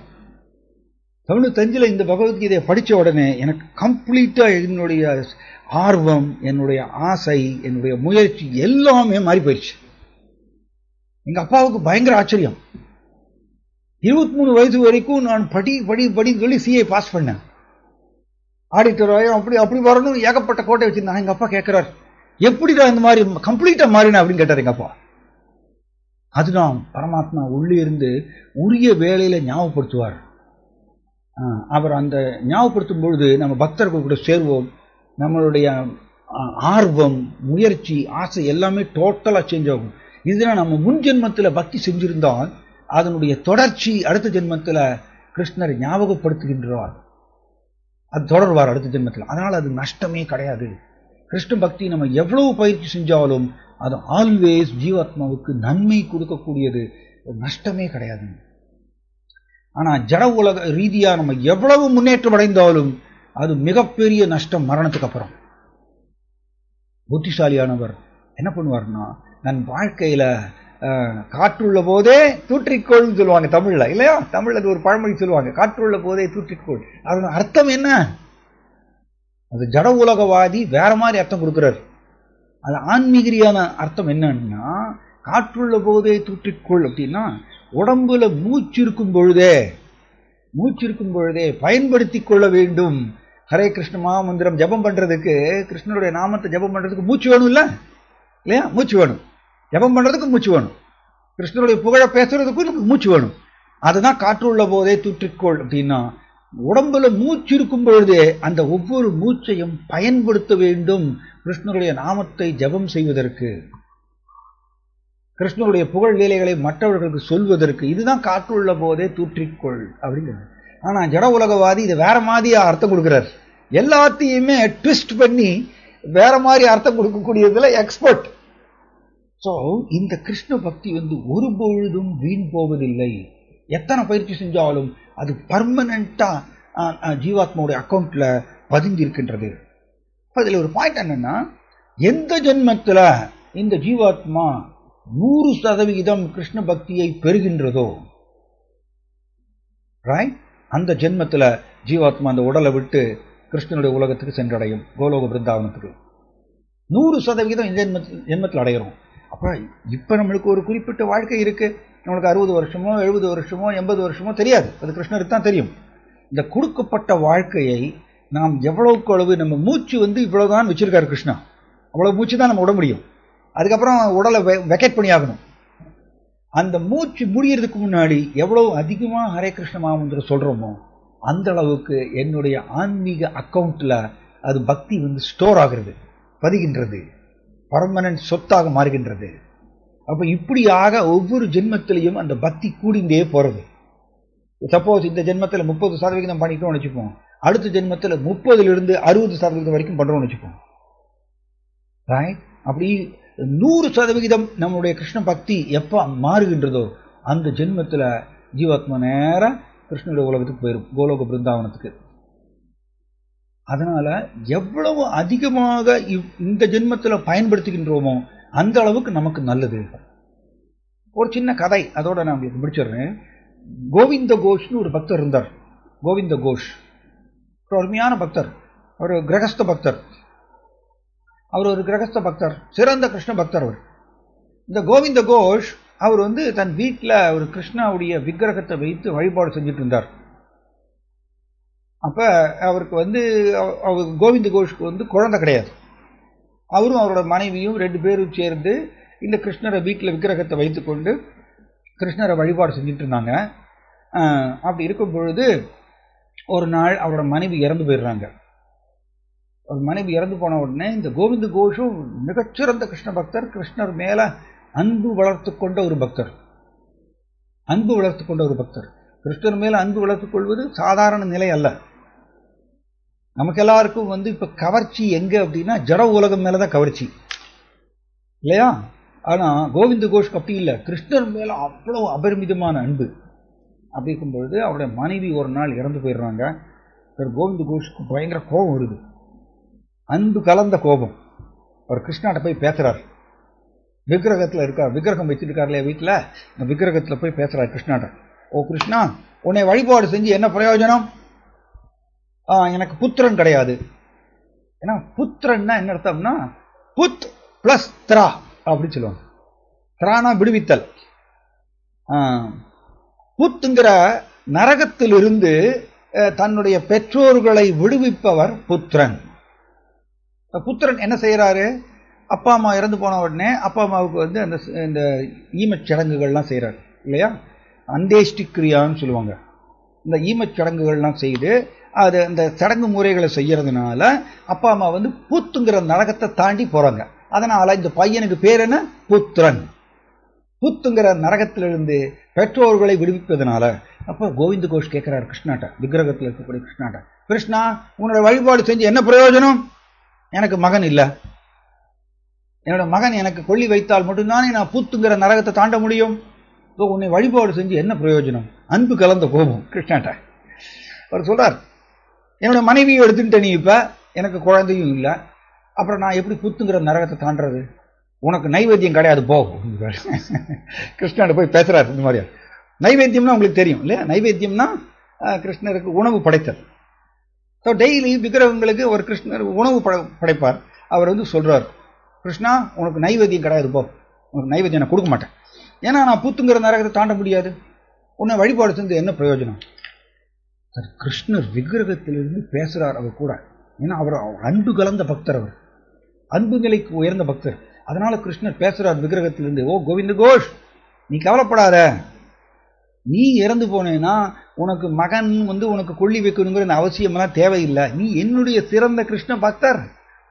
நீ இறந்து போனா உன்னைய தேஷாம் மகம் சமுத்திரத்தாம் மிருத்யு சம்சார சாகரான் பவாம் இனச்சுரான் பார்த்தாம் வித்யாவேஷித சேதசாம். கிருஷ்ணர் பகவத்கீதையில கேரண்டி கொடுக்கிறார். என்ன கேரண்டி? யார் ஒருத்தர் எப்பொழுதுமே கிருஷ்ணரை மையாவேஷித சேதசாம், கிருஷ்ணரை நினைத்து கொண்டே இருக்கின்றாரோ, எப்பொழுதுமே கிருஷ்ணனுடைய நினைவிலே இருக்காரோ, கிருஷ்ணன் என்ன பண்றாராமா? தேஷாம் அகம் சமுத்திரத்தா மிருத்யு சம்சார சாகரான், நான் அவரை பிறப்பு இறப்புங்கிற இந்த சமுத்திரத்திலிருந்து விடுவிக்கின்றேன் அப்படின்னு கிருஷ்ணா கேரண்டி கொடுத்திருக்காரு 8வது அத்தியாயத்தில் பகவத்கீதையில. ஸோ அப்போ கோவிந்த கோஷ்கிட்ட பேசுறாரு கிருஷ்ணா, கவலைப்படாத கோவிந்த கோஷ், நீ என்னுடைய சிறந்த பக்தர். நீ இறந்து போயாச்சுன்னா உன்னைய பர்சனலா நான் அவனை கூட்டின்னு போறேன். உன்னைய பர்சனலா நான் இந்த பிறப்பு இறப்பு சமுத்திரத்திலிருந்து விடுவித்து நான் கோலோக பிருந்தாவனத்துக்கு கூட்டின்னு போவேன். இது என்னுடைய கேரண்டி. ஏன் நீ கவலைப்படுற? இந்த புத்திரன் ஈமச் சடங்குகள், இந்த கொள்ளி வைக்கிறது, இந்த சடங்கு முறைகள் செய்யறது, இதன் மூலமாக தான் புத்துங்கிற நரகத்தை தாண்டது. இந்த கண்டிஷன்ல உனக்கு கிடையாது. அது சாதாரண மனிதர்களுக்கு தான், கிருஷ்ண பக்தியை பயிற்சி செய்யாதவர்களுக்கு தான் இந்த சடங்கு முறைகள்லாம் அவங்க மகன் ஒழுங்கா செய்யணும். இப்ப கலியுகத்துல மகன் இந்த மாதிரிய ஈமச்சடங்குகள்லாம் ஒழுங்கா செய்யறது கிடையாது. கலி புருஷனுடைய தாக்குதல்னால எல்லாம் சீரழிஞ்சிருச்சு. அப்ப எழுந்து என்ன தெரியுது? கலியுகத்தில் இருக்கக்கூடிய எல்லா மனுஷர்களும் புத்துங்கிற நரகத்தை தாண்டணும்னா அவன் கிருஷ்ண பக்தியை பயிற்சி செய்தா போரும், பெஸ்ட். ஏன்னா நம்ம இறந்து போனோம்னா மகன்கள் நம்மளுக்கு ஈமச்சடங்குகள் ஒழுங்கா செய்வாங்களாங்கிற கேரண்டி கிடையாது. யாருக்கு தெரியும்? இப்ப எல்லாமே கட் ஷாட் பண்றாங்க, எல்லாத்தையும் சுருக்கி சுருக்கி பண்ணிடுறாங்க. அப்படி இருக்கும் பொழுது சாதாரண மனிதன் கிருஷ்ண பக்தியை பயிற்சி செய்யாதவன் புத்துங்கிற நரகத்தை தாண்ட முடியாது. அது பெஸ்ட் மெத்தட் என்னப்ப? கிருஷ்ண பக்தியை பயிற்சி செய்வது பெஸ்ட். ஸோ கோவிந்த கோஷ்ட கிருஷ்ணா பேசுறாரு, கவலைப்படாத, உனக்கு இந்த மாதிரிலாம் நீ வேண்டாம். இப்போ எப்படி திருப்பதியில் நீங்கள் தர்ஷனம் போகணும்னு வச்சுக்கோங்க. திருப்பதியில் நீங்கள் தர்ஷனம் பண்ணணும்னா விவிஐபி வராரு வச்சுக்கோங்க. ஏகப்பட்ட கூட்டம் நிற்குது, ஏகப்பட்ட கூட்டம் கியூ நிற்குது. பட் விவிஐபி வரார். விவிஐபி வந்தா அவர் கூட்டத்தில் நிற்கணுமா, கியூவில் நிற்கணுமா? அவசியம் இல்லை. அவர் ஸ்ட்ரைட்டா உள்ள போலாம், போய் தரிசனம் பண்ண போகலாம். ஏன்னா அவர் விவிஐபி. அந்த மாதிரி கிருஷ்ணா என்ன சொல்லுவாரு? ஓ கோவிந்த கோஷ், நீ என்னுடைய சிறந்த பக்தர். ஸோ உனக்கு எதுக்கு இந்த கவலையெல்லாம்? நீ புத்துங்கிற நரகத்தை தாண்டுவியா மாட்டையா? இந்த கவலையெல்லாம் உனக்கு எதுக்கு? நான் பார்த்துக்கிறேன், உன்னைய நான் கூட்டிட்டு போறேன். டைரக்டா அவனை நான் கோலோகபுரம் நான் கூட்டின்னு போறேன் அப்படின்னு கிருஷ்ணர் பேசுறார் விக்கிரகத்திலிருந்து. கோவிந்த கோஷ் நம்ப மாட்டேங்கிறார். அதெல்லாம் முடியாது கிருஷ்ணா, நீங்க இப்படியெல்லாம் ஏமாற்றக்கூடாது. உங்களை வழிபாடு செஞ்சு என்ன பிரயோஜனம்? எனக்கு மகன் இல்லை, எனக்கு கொள்ளி வைக்கிறதுக்கு யாரும் இல்லை, நான் உனக்கு நைவேத்தியம் கொடுக்க மாட்டேன் போ. அன்பு கலந்த கோபம். அந்த கிருஷ்ணர் என்ன பண்றாரு, இவரை திருப்திப்படுத்துறதுக்கோசரம் முழு முதற் கடவுளை ஆக்கிய கிருஷ்ணா விக்கிரகத்திலிருந்து பேசுறார். ஓ கோவிந்த கோஷ், சரி நீ இவ்வளவு சொல்ற, நீ இறந்து போன உடனே உனக்கு நான் கொள்ளி வைக்கிறேன், கவலைப்படாத. உனக்கு நான் மகனாக வைந்து நான் ஈமச்சடங்குகளை நான் செய்கிறேன், நீ கவலைப்படாது. இப்போ எனக்கு நைவேத்தியம் கூடு, எனக்கு ரொம்ப பசிக்குது. கிருஷ்ணனுக்கு இங்கேயாவது பசி வருமா? கிருஷ்ணனுடைய ரூபம் எப்படிப்பட்டது? சச்சிதானந்த விக்கிரகம். சச்சிதானந்த விக்கிரகம். அவருடைய ரூபம் தெய்வீக ரூபம். நம்மள மாதிரி எலும்பு, சதை, பிளட், மியூக்கஸ், பைல்ஸ், ஸ்கின் இதனாலான உருவமா அவருடைய ரூபம்? அவருடைய ரூபம் தெய்வீகமான ரூபம். அவருக்கு எங்க இருந்து பசி வரும்? நமக்கு தான் மாயாவுடைய பிடியில் சிக்கி இருக்கிறதுனால தான் நமக்கு தான் பசி, தாகம் இது எல்லாமே நம்மளை துன்புறுத்திட்டே இருக்கும் ஆல்வேஸ். பட் கிருஷ்ணரோட ரூபமோ சச்சிதானந்த ரூபம். ஆனா கிருஷ்ணன் விளையாடுறார். இதுக்கு பேர் தான் லீலைன்னு சொல்றது. கிருஷ்ணர் தன்னுடைய அன்பு கலந்த பக்தர் கூட அந்த விளையாடுறார். அவருடைய அன்பை சுவைப்பதற்கோசரம் ஒரு குறிப்பிட்ட லீலை செய்யறார். அதுக்கு பேர் லீலை. இப்போ கிருஷ்ணன் கேட்கிறார், எனக்கு ரொம்ப பசிக்குது கோவிந்த கோஷ், இப்ப எனக்கு நைவேத்தியம் கொடு, உனக்கு நான் கொள்ளி வைக்கிறேன், கவலைப்படாத. உனக்கு எல்லா ஈமச்சடங்குகளும் நான் செய்கிறேன், நான் ப்ராமிஸ் பண்றேன், எனக்கு நீ இப்ப நைவேத்தியம் கொடு, எனக்கு பசிக்குது. இதுதான் லீலை. இது விசித்திரமா இருக்கும். கிருஷ்ணருக்கு எப்படி பசி வரும்? கிருஷ்ணரோ ஈசாவாசம் இதம் சர்வம் யத்கிஞ்ச ஜகத்யாம் ஜகத், ஈசோபனிஷத்துல படிக்கிறோம். எல்லாவற்றிற்கும் ஓனர் கிருஷ்ணா. அவருக்கு எப்படி எங்கேருந்து பசி வரும்? இதுதான் லீலை. விசித்திரமானது, புரியாது, நம்மளோட கற்பனைக்கு எட்டாது. ஸோ அப்போ கோவிந்த கோஷ் பார்க்குறார். ரைட் கிருஷ்ணா, நீங்க ப்ராமிஸ் பண்ணிட்டீங்க எனக்கு, நீங்க ஈமச்சடங்குகள் செய்றீங்க, நீங்க ப்ராமிஸ் பண்ணிட்டீங்க, அதனால நான் உங்களுக்கு திரும்பவும் நான் நைவேத்தியம் கொடுக்குறேன் அப்படின்னு சொல்லி கோவிந்த கோஷ் தன்னுடைய விக்கிரகத்துக்கு அபிஷேகம் செய்கிறார். வழக்கம் போல நைவேத்தியம் செய்கிறார், மலர் மாலைகள்னால் அலங்கரிக்கிறார், இதில் வழிபாடு செய்ய ஆரம்பிச்சிடுறார். தென் கோவிந்த கோஷ் கொஞ்ச காலத்துக்கு அப்புறம் இறந்து போறார். இறந்து போன உடனே கிருஷ்ணர் உண்மையிலேயே அவருக்கு ஈமச்சடங்கு செய்கிறார். இப்பயும் நீங்க பார்த்தீங்கன்னா பங்களாதேஷ்ல கோவிந்த கோஷுடைய சமாதி இருக்கு. ஈஸ்ட் பெங்கால், முன்னாடி ஈஸ்ட் பெங்கால், வெஸ்ட் பெங்கால் எல்லாமே இந்தியாவுக்குள்ள தான் இருந்தது. இதெல்லாம் சண்டை போட்டு எல்லாத்தையும் பிரிச்சுட்டாங்க. ஸோ பங்களாதேஷ் தனியாக போயிடுச்சு. இப்போ பங்களாதேஷில் கோவிந்த கோஷுடைய சமாதி இருக்கு. இப்பயும் பார்த்தீங்கன்னா அந்த கோவிந்த கோஷுடைய திதி வரும். அந்த திதி அன்னைக்கு கோவிந்த கோஷுடைய சமாதி அங்கே இருக்கு. அவர் கோவிந்த கோஷ் வழிபாடு செய்த கிருஷ்ண விக்கிரகம் பக்கத்தில் இருக்கு. கோவில், அந்த கோவில் அங்கே இருக்காங்க. அந்த கோவிலில் கிருஷ்ணனுடைய விக்கிரகம், அவர் வழிபாடு செய்த விக்கிரகம் இருக்காங்க. இப்பயும் பூஜாரி என்ன பண்ணுவார்னா, கோவிந்த கோஷுடைய திதி அன்னைக்கு கிருஷ்ணனுடைய விக்கிரகத்தை, வழிபாடு செய்த இந்த விக்கிரகத்தை கொண்டு வருவாங்க சமாதிக்கு கொண்டு கிருஷ்ணர் கையில இந்த தர்பை போடுவாங்க. தர்பைன்னு சொல்லுவாங்க தெரியுமா?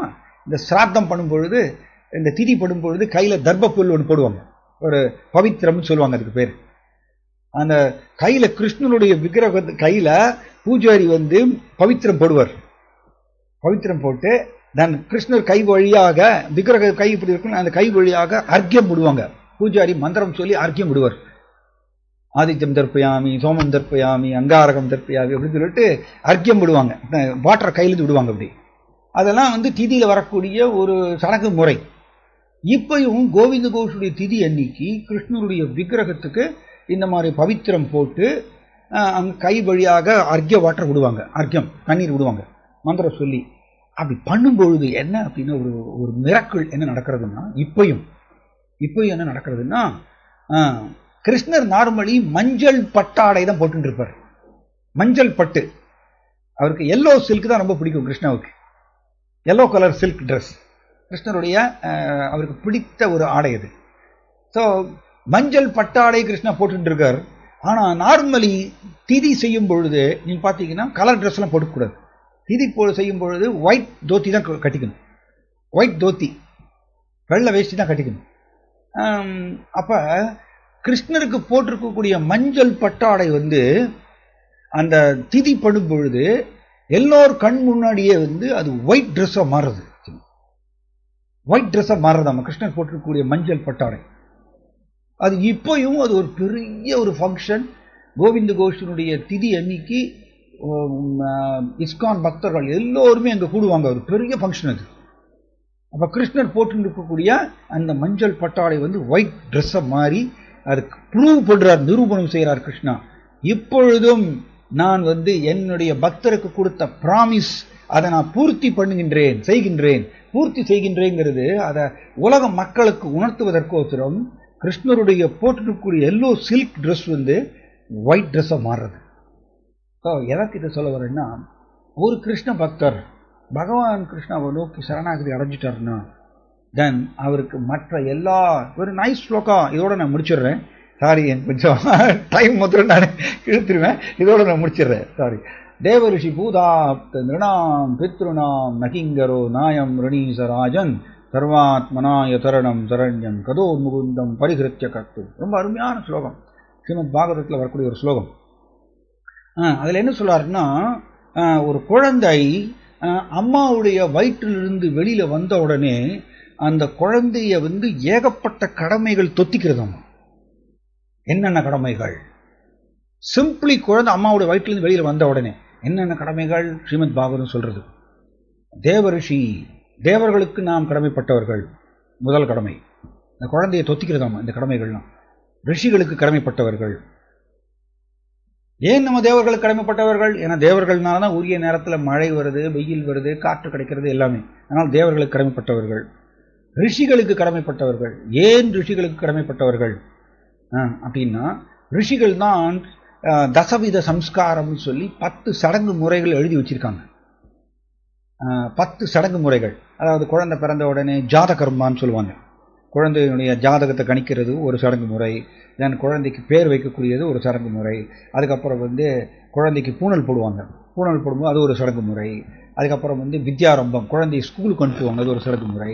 இப்படி விவாக சம்ஸ்காரம், குழந்தைக்கு கல்யாணம் பண்ணும்போது அது ஒரு சடங்கு முறை.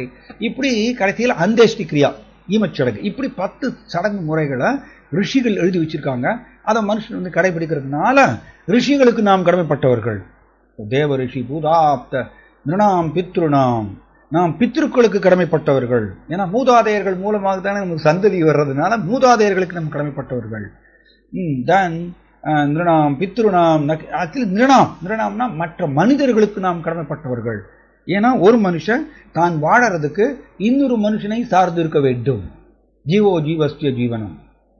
ஒரு மனுஷன் தான் வாழறதுக்கு இன்னொருத்தர் சார்ந்து இருக்கும். அப்படிதான் ஜட உலகத்தினுடைய இயற்கை. அப்படிதான். அப்ப மற்ற மனிதர்களுக்கு நாம் கடமைப்பட்டவர்கள். இப்படியாக நம்ம குடும்பத்தவர்களுக்கு கடமைப்பட்டவர்கள். இப்படியாக அந்த குழந்தை அம்மாவுடைய வயிற்றிலிருந்து வெளியில வந்த உடனே இத்தனை கடமைகளும் இந்த குழந்தைய தொத்திக்கிறதாம், பிடிச்சுக்கிறதாம். அப்ப இத்தனை கடமைகளை பூர்த்தி பண்றதுக்கு ஒரே வழி சொல்லியிருக்காங்க. எப்படி? ஒரு கல்லை விட்டு அழிஞ்சா பழமாங்க விழணும். அதுதானே புத்திசாலித்தனம் இல்லையா? ஒரு கல்லை விடணும், ஆனா பழமாங்க விழணும். அதுதான் புத்திசாலித்தனம். அது வந்து சொல்லி கொடுத்துருக்காங்க ஸ்ரீமத் பாகவதத்துல. சர்வாத்மனாய சரணம் சரண்யம் கதோ முகுந்தம். முகுந்தம், முகுந்தம் யாரு? கிருஷ்ணா. கிருஷ்ணாவுக்கு முகுந்தாங்கிற பெயர். ஏன் முகுந்தங்கிற பெயர்?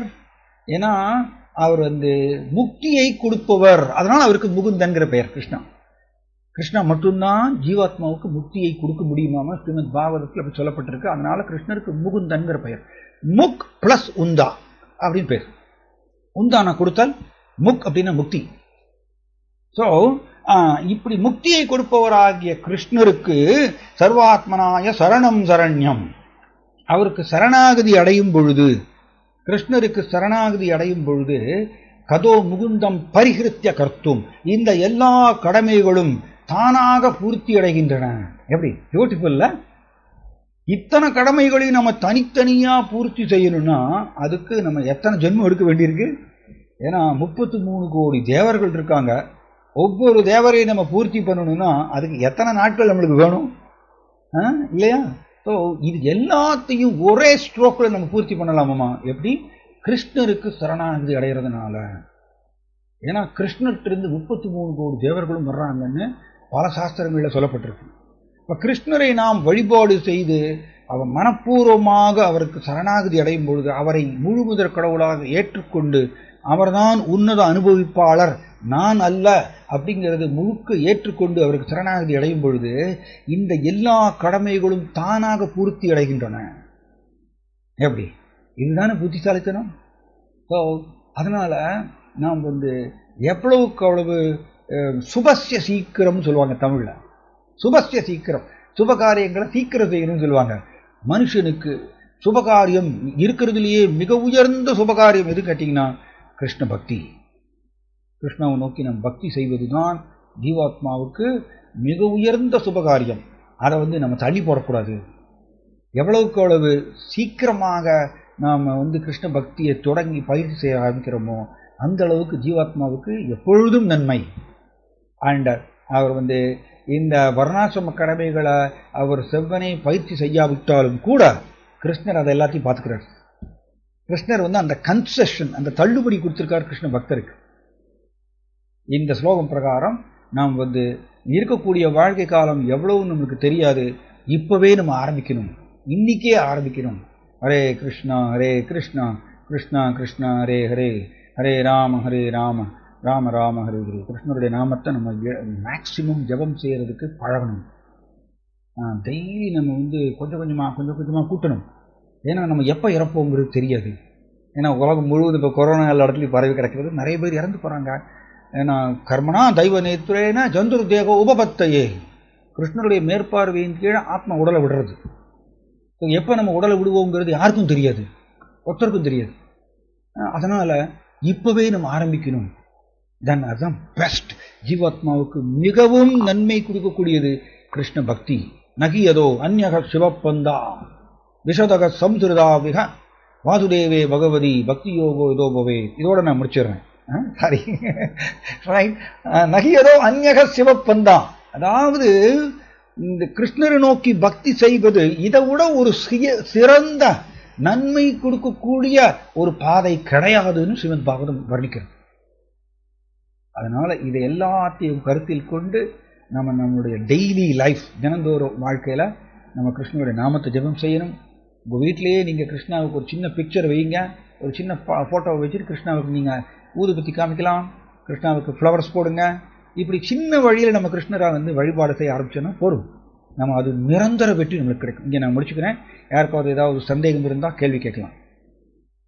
யாருக்காவது கேள்வி சந்தேகம்? நிறைய பேர் கை தூக்கியிருக்காங்க. என்ன கேள்வி இருந்தால் கேட்கலாம்.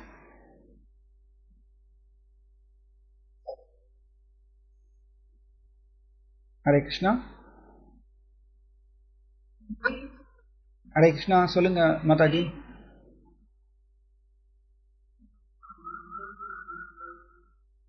ஹரே கிருஷ்ணா. சரி, very good. Okay,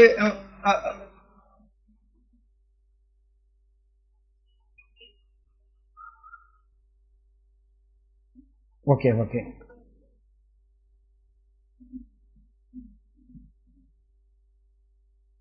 Hare Krishna. Hare Krishna. சரி, ஹரே கிருஷ்ணா.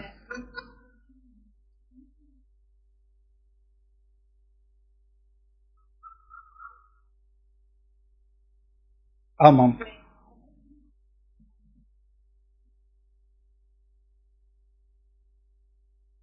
ம் ம்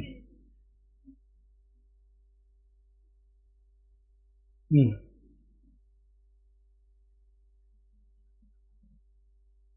ம்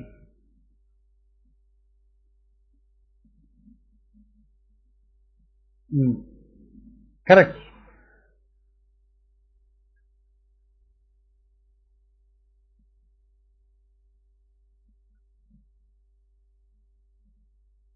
ம்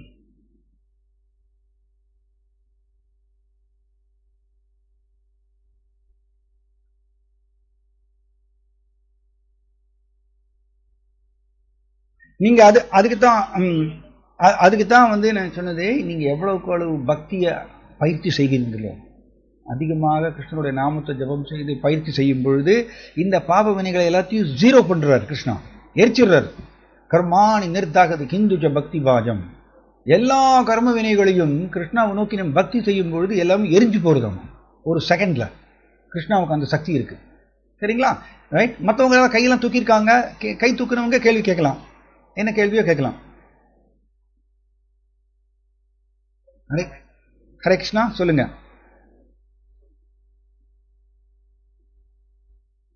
ஹரே கிருஷ்ணா, கேள்வி இருந்தா கேட்கலாம்.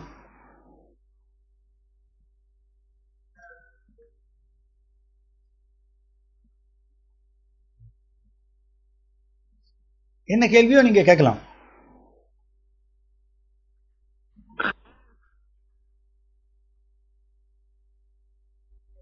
சரி, ஓகே, ரைட். மற்றவர்களுக்கு ஏதாவது கேள்வி சந்தேகம் இருந்தா கேட்கலாம்.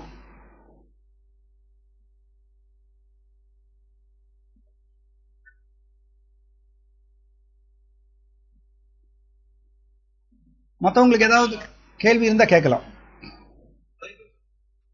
ஹரே கிருஷ்ணா, சொல்லுங்க.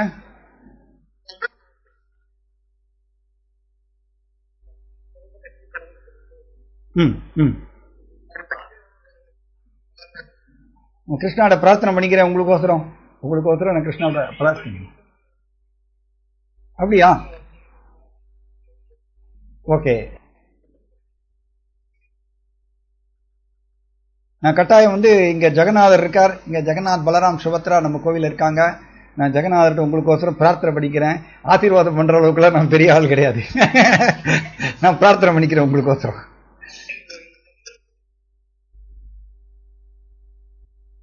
ஹரே கிருஷ்ணா, கட் ஆயிருச்சு.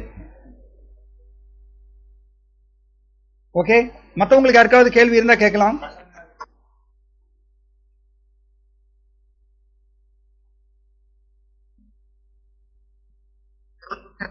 ஹரே கிருஷ்ணா, சொல்லுங்க.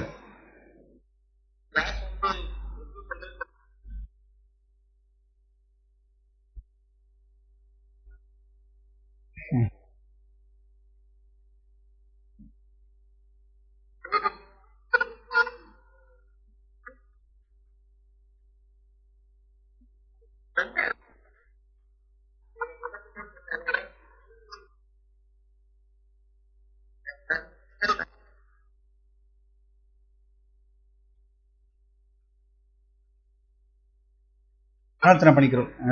இது வந்து இது எல்லாமே ஸ்ரீல பிரபுபாதர் நமக்கு என்ன சொல்லி கொடுத்துருக்காரோ அதை ஜஸ்ட் நம்ம ரிப்பீட் பண்றோம், அவ்வளவுதான்.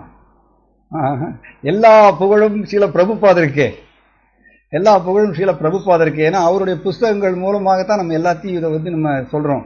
ஆனா எல்லா புகழும் அவருக்கே, கிருஷ்ணருக்கும் ஸ்ரீல பிரபுபாதருக்கும் தான் எல்லா புகழ். ஓகேங்களா? Right right. ஹரே கிருஷ்ணா. வேற யாருக்காவது கேள்வி இருந்தா கேட்கலாம். கேள்வி சந்தேகம் யாருக்காவது இருந்தா? ஹரே கிருஷ்ணா, சொல்லுங்க. ம் இரு ஆ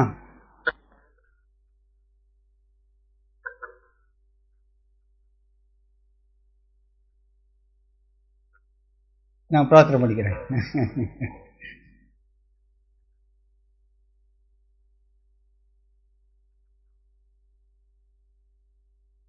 ம் கரெக்ட் கரெக்ட். இருக்கு இருக்கு இருக்கு இருக்கு இருக்கு இருக்கு இருக்கு. கரெக்ட் கரெக்ட் இருக்கு.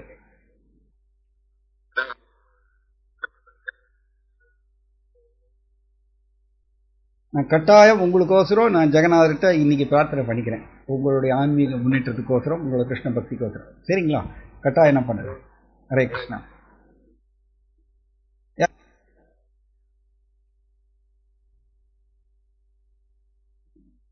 ஹரே கிருஷ்ணா.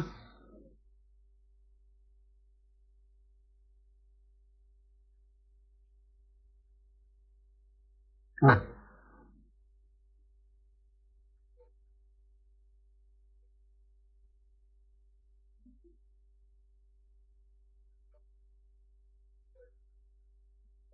அதுதான் நம்ம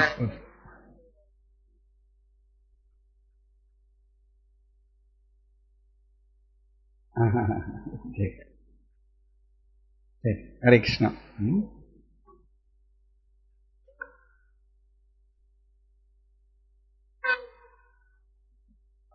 சரி, ஓகே. நீங்கள் யாருக்காவது கேள்வி இருந்தால் கேட்கலாம். கேள்வி.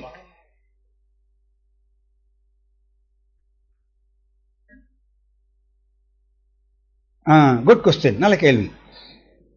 அதாவது இந்த ஹரே கிருஷ்ண மந்திரம் இது கலியுகத்தினுடைய தர்மம்.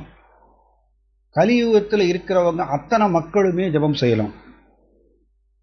இது காயத்ரி மந்திரம் மாதிரி கிடையாது. காயத்ரி மந்திரம் அப்படின்னா நாம் அதுக்கு தீட்சை எடுக்கணும். அதுக்கு உரிய தீட்சை தகுதிகள் எல்லாமே இருக்குது. அதெல்லாம் எடுத்ததுக்கு அப்புறம் தான் நம்ம பூனல் போட்டுப்போம். தென் காயத்ரி மந்திரம் ஜபம் பண்ணலாம். ஆனால் அது எல்லாராலையும் முடியாது. ஏன்னா அதுக்கு உரிய தகுதிகளை வளர்த்து கொண்டதுக்கப்புறம் தான் பண்ண முடியும். ஆனால் ஹரே கிருஷ்ண மந்திரம் அப்படி இல்லை. ஹரே கிருஷ்ண மந்திரம் அபிநத்வாத் நாமநாமினோ. அபிநத்வாத் நாமநாமினோன்னா நாமத்துக்கும் கிருஷ்ணருக்கும் வேறுபாடு கிடையாது. நாமத்தில் கிருஷ்ணர் உட்காந்துருக்கார். ஆக்சுவலி இப்போ கிருஷ்ணரே என்ன பண்ணுறாராமா, என்னுடைய குழந்தைகளாகிய இந்த ஜீவாத்மாக்கள் இந்த உலகத்தில் பிரகிருதி ஸ்தானி கர்ஷதி, இந்த பூமியில் கஷ்டப்படுறாங்க. ஸோ இவங்க என்னைய சேரணும் சீக்கிரமா அப்படிங்கிறதுக்கோசரம் கிருஷ்ணரே விரும்பி, அவரே விரும்பி நாமத்தில் உட்காந்துருக்காராமா. திரும்பவும் அவரே விரும்பி இந்த நாமத்தில் உட்கார்ந்துருக்கிறதுனால இந்த நாமத்தை ஜபம் பண்ணுவதற்கு தத்ரார்பிதா நியமிதா ஸ்மரணேன காலா, அதாவது நாமத்தை ஜபம் செய்வதற்கு விதிமுறைகள் எதுவும் கிடையாது. நியமிதா விதிமுறைகள் கிடையாது. நன்ன காலா, அதாவது காலமும் கிடையாதம்மா. எந்த நேரத்தில் வேற ஜபம் பண்ணலாம். உங்களுக்கு நைட்டு தூக்கம் வரலையா, ஹரே கிருஷ்ணா ஜபம் பண்ணலாம். ரைட். ஸோ அதனால் ஹரே கிருஷ்ணா ஜபம் பண்ணுறதுக்கு நம்மளுக்கு ஸ்ரீல பிரபுபாதருடைய புஸ்தகம் மூலமாக அவருடைய புஸ்தகங்களை படித்து நாம் ஹரே கிருஷ்ண மந்திரத்தினுடைய முக்கியத்துவத்தை தெரிஞ்சு கொள்றதுனால ஸ்ரீல பிரபுபாதர் எல்லோருக்குமே சிக்ஷா குருவாக இருக்கார். சிக்ஷா குருவாக இருந்து அவரை நம்ம சிக்ஷா குருவாக ஏற்றுக்கொண்டு எல்லோருமே ஹரே கிருஷ்ணா ஜபம் பண்ண ஆரம்பிக்கிறோம். அதனால் இதுக்கு அஃபிஷியலாக ஒரு தீட்சை எடுத்து தான் ஹரே கிருஷ்ணா ஜபம் பண்ணணும்னு அப்படி பகவான் ஏற்பாடு செய்யவில்லை. ஏன்னா சீக்கிரமாக எல்லோரும் விடுபட வேண்டுங்கிற நோக்கத்தோடு கிருஷ்ணர் இந்த வாய்ப்பை எல்லாருக்கும் கொடுத்துருக்கார். சரிங்களா? ஓகே.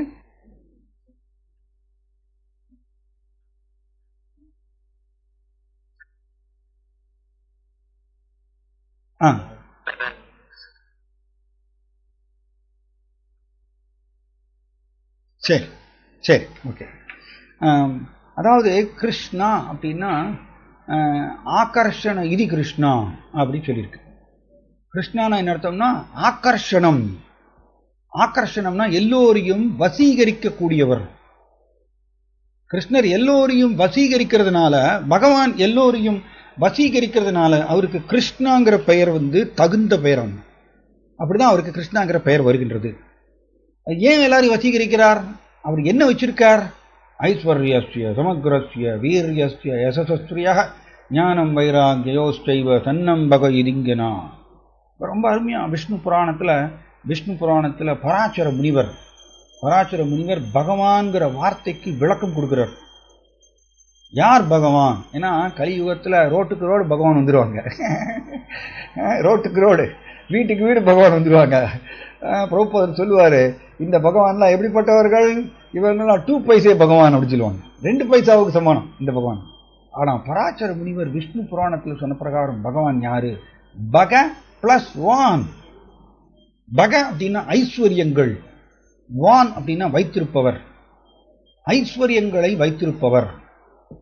அது என்ன ஐஸ்வர்யங்கள் வச்சிருக்கார்? 6 ஐஸ்வர்யங்கள் வச்சிருக்காரம்மா. சன்னம் பக இதிங்கனா. சன்னம்னா 6 ஐஸ்வர்யங்களை பகவான் வைத்திருக்கின்றார். என்னென்ன? அழகு, அறிவு, புகழ், அப்புறம் செல்வம், வலிமை, துறவு. 6 ஐஸ்வர்யங்கள். சமக்ரஸ்யன அழகு, வீரியஸ்யன பலம், ஐஸ்வர்யஸ்ய சமக்ரஸ்ய வீரியஸ்ய யசஸ்ன புகழ், ஸ்ரீயகன செல்வம், ஐஸ்வர்யஸ்ய சமக்ரஸ்ய வீரியஸ்ய யசஸ்ய ஞானம் வைராக்யோஸ்சைவ. ஞானம்னா அறிவு, வைராக்கியம்னா துறவு. அழகு, அறிவு, செல்வம், புகழ், வலிமை, துறவு.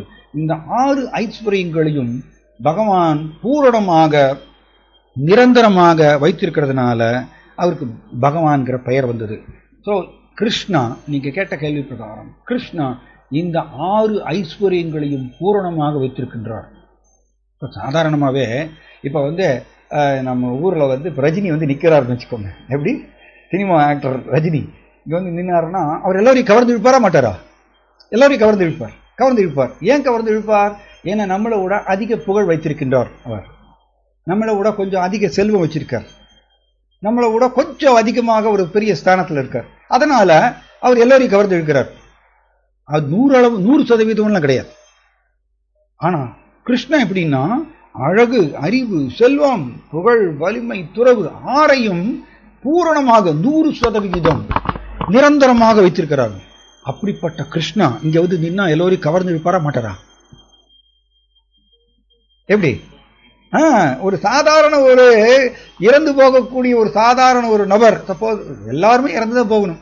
இப்போ ரஜினி இருக்கார், அவரும் ஒரு நம்மள மாதிரி ஒரு மனிதர் தான், அவரும் இறந்துதான் போக போறார். பட் கொஞ்சம் அதிகமாக செல்வம், கொஞ்சம் அதிகமாக புகழ் வைத்திருக்க உடனே அவர் எல்லோரையும் கவர்ந்து இழுக்கிறார் சொல்லும் பொழுது, பகவான் கிருஷ்ணா இங்க நின்னார்னா அவர் நாஸ்திகவாதிகளையும் கவர்ந்து இழுத்துருவார். ஏன்னா அவர்கிட்ட கவர்ச்சிகரமான அழகு. அவர் அழகு எப்படிப்பட்டதாமா? கந்தர்ப்ப கோடி கமனீய விசேஷ சோபம். எப்படி? கோடிக்கணக்கான மன்மதர்கள் சேர்ந்தாலும் கூட கமனீய விசேஷ சோபம். கிருஷ்ணருடைய அழகை ஈடுகட்ட முடியாதாம். கிருஷ்ணருடைய அழகு அதையும் தாண்டி நிற்கிறதாம். அப்படிப்பட்ட கிருஷ்ணா இங்க நின்னாருன்னா தன்னுடைய அழகுனாலேயே எல்லோரையும் வசீகரிச்சு வரோம். அதனால அவருக்கு கிருஷ்ணாங்கிற பெயர் வந்தது. ஏன்னா எல்லோரையும் வசீகரிக்கிறதுனால. ராமானா என்ன அர்த்தம்?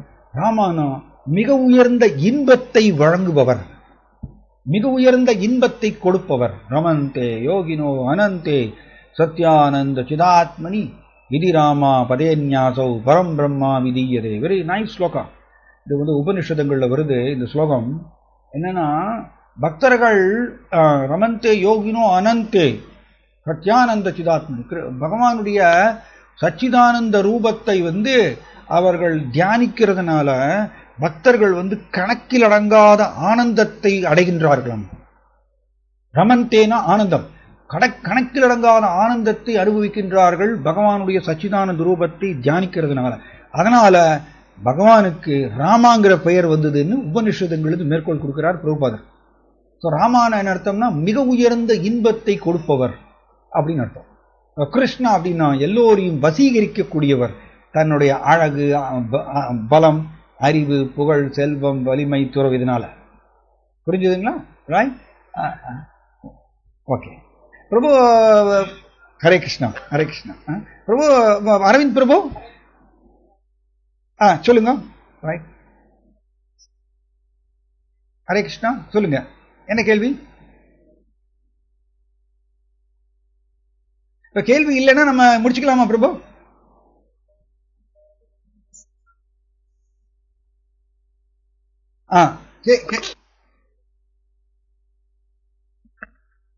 ஹரே கிருஷ்ணா, நமஸ்தே, சொல்லுங்க, என்ன கேள்வி?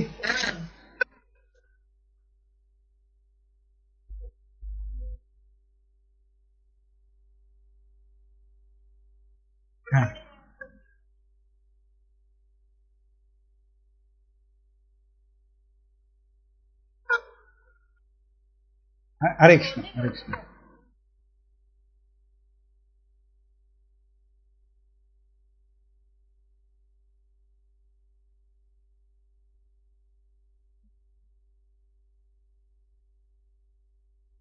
Correct, correct, correct, correct, correct.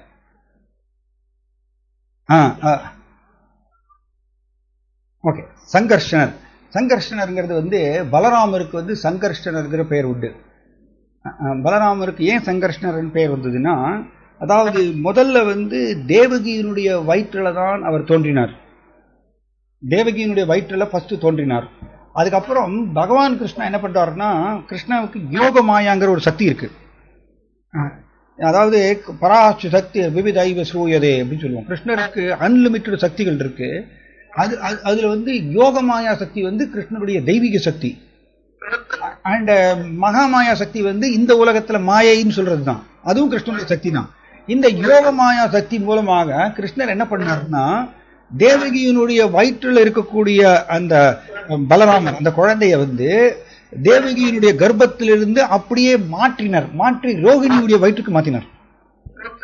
ரோகிணியுடைய வயிற்றுக்கு வந்து இந்த யோகமாயாவுடைய துணையும் கொண்டு கிருஷ்ணா வந்து இந்த பலராமரை தேவகியினுடைய கர்ப்பத்திலிருந்து ரோகிணியுடைய கர்ப்பத்துக்கு மாற்றினதுனால அவருக்கு சங்கர்ஷ்ணன் பேர் வந்தது.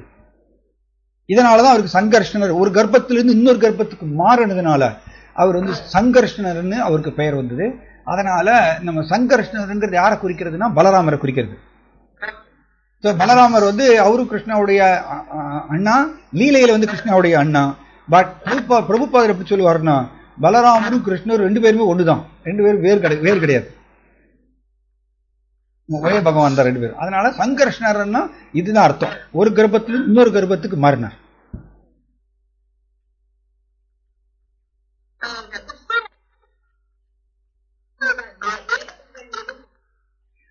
இதுல எப்படின்னா நீங்க வந்து நம்ம இந்த சைவம் வைஷ்ணவங்கிற இந்த வேறுபாடு வந்து நம்ம இந்த தத்துவங்களை புரிந்து கொள்ளாதவர்கள் தான் இந்த சைவம் பெருசா வைஷ்ணவம் பெருசாங்கிறது சண்டை போட்டுப்பாங்க. ஆனால் நீங்க ஸ்ரீமத் பாகவதத்துல பார்த்தீங்கன்னா சிவபெருமான் வந்து வைஷ்ணவானாம் யதா சம்பு அப்படின்னு சொல்லியிருக்கு. வைஷ்ணவர்கள்னா யாரு? கிருஷ்ண பக்தர்கள். வைஷ்ணவர்களே தலை சிறந்த வைஷ்ணவர், சிறந்த கிருஷ்ண பக்தர் சிவபெருமான்னு சாஸ்திரம் சொல்லுது. கிருஷ்ண பக்தர்களையே மிகச்சிறந்த கிருஷ்ண பக்தர் சிவபெருமான்.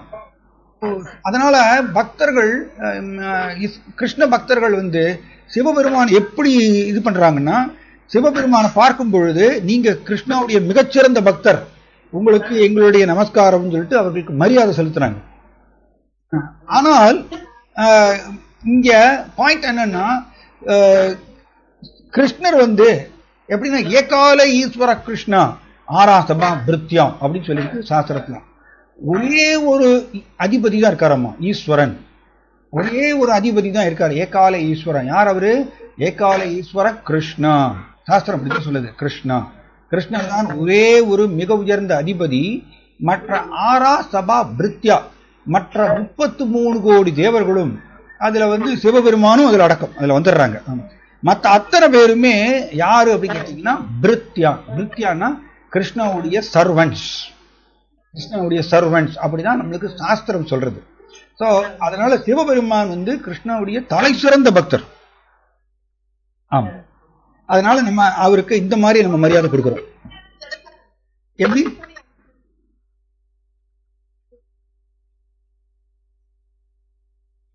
இல்ல, ஆக்சுவலி இது எப்படி வந்து சிவபெருமானே வந்து தன் வாயாலேயே சொல்றார். சிவபெருமானே தன் வாயால சிவபுராணத்துல பார்வதி தேவிட்டு சொல்றார். என்ன சொல்றாருன்னா, ஆராதனானாம் சர்வேஷாம் விஷ்ணுர் ஆராதனம் பரம் அப்படின்னு ஆணித்தரமா சொல்லிட்டார் சிவபெருமான். என்ன சொல்றாரு? எல்லா விதமான வழிபாடுகளிலும் தலை சிறந்த வழிபாடு கிருஷ்ணரை வழிபாடு செய்வதுன்னு சிவபெருமான் சொல்றார். அதனால சிவபெருமான நம்ம கிருஷ்ணராக நம்ம வந்து கருத முடியாது. சிவபெருமான் வந்து கிருஷ்ணருடைய சிறந்த சேவகர், சிறந்த பக்தர், அப்படி நம்ம கருதுவது வந்து சிவபெருமானுக்கு ரொம்ப பிடிக்கும். Okay, Hare Krishna. Hare Krishna.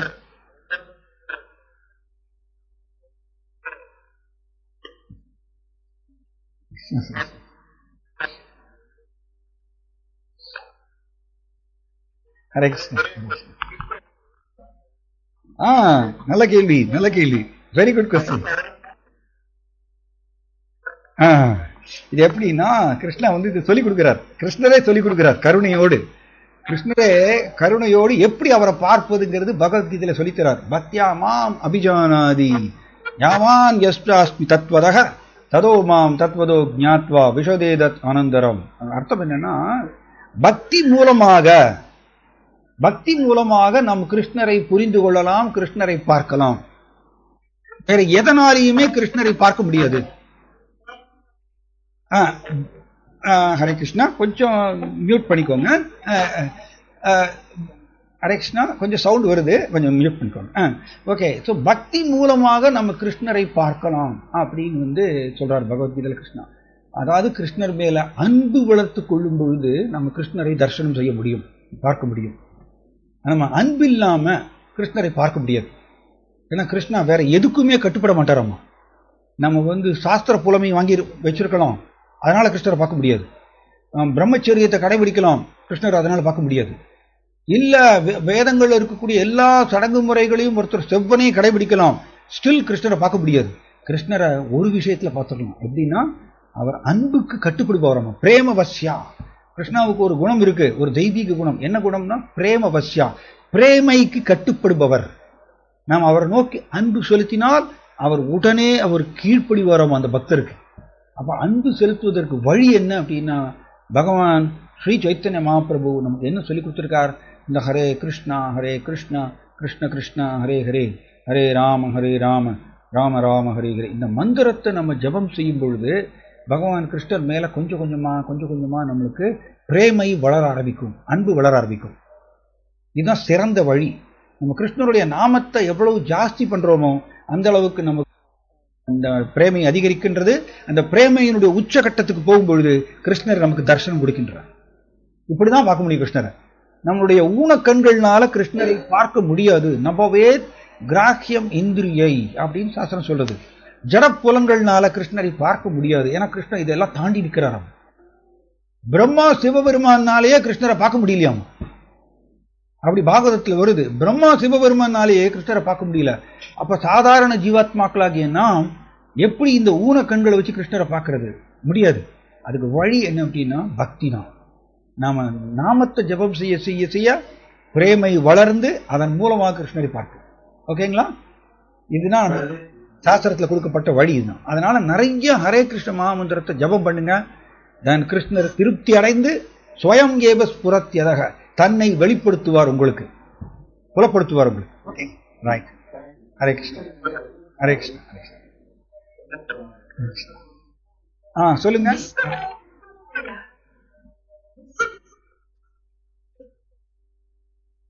Okay okay, right. இது கிருஷ்ணர் எப்படின்னா எம் ஷாம சுந்தரம் அச்சிந்திய குணஸ்வரூபம். இதை பிரம்மா பாடுறார். பிரம்மா பிரம்ம சம்ஹிதை அப்படிங்கிற சாஸ்திரத்தில் பாடுறார். மூல ரூபம் ஒரிஜினல் ரூபம் யார் அப்படின்னா ஷியாம சுந்தர கிருஷ்ணா. ஷியாம சுந்தர கிருஷ்ணானா எப்படின்னா 12 வயது பாலகன் மாதிரி இருப்பாரம்மா. எப்பொழுதுமே 12 வயது பாலகன் மாதிரிய தலையில மயிர்பீலி வைத்துக் கொண்டு பிரம்மா இப்படியே பாடுறார். வேணும் கோனந்தம் அரவிந்த தலாயதாட்சம் பர்காவதம்சம் அசிதாம்புத சுந்தராங்கம் கந்தர்ப்ப கோடி கமனீய விசேஷ சோபம் கோவிந்தமாதி புருஷம் தமகம் பஜாமி. யார் முழுமுதற் கடவுள்னு சொல்றார் பிரம்மா. யார் முழுமுதற் கடவுள் அப்படின்னா வேணும் கொனந்தம், புல்லாங்குழல் வைத்திருக்கின்றார். அப்புறம் அரவிந்த தலாயதாட்சம், தாமரை இதழ்கள் மாறிய அழகான கண்களை உடையவர்கள். தாமரை இதழ் மாறிய அரவிந்த தலாயதாட்சம் பர்காவதம்சம்.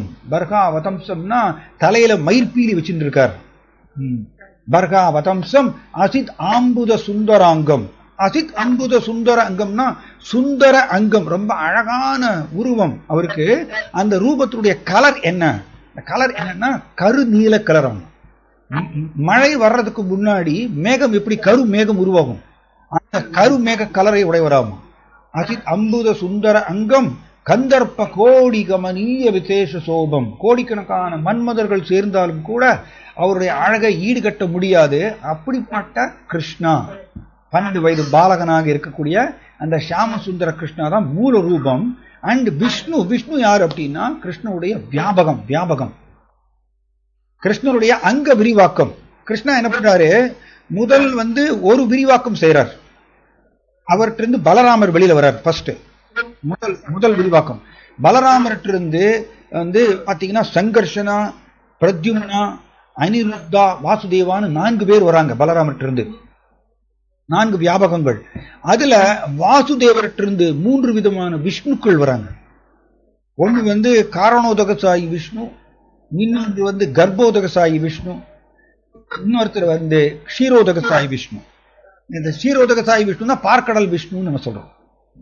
பார்க்கடல்ல சயனித்திருக்கார். இந்த 3 விஷ்ணுக்களுமே எங்க இருந்து வருவாங்கன்னா கிருஷ்ணாட்டிருந்து தான் வர்றாங்க.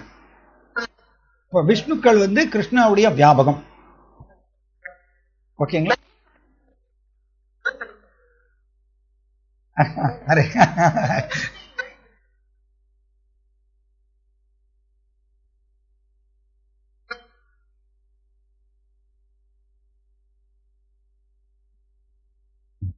ஹரே கிருஷ்ணா, ஹரே கிருஷ்ணா.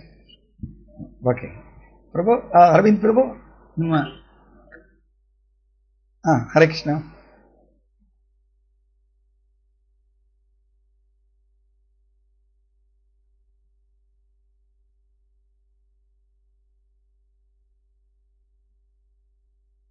ஓகே, இந்த நாமம் சொல்றீங்க. ஓகே.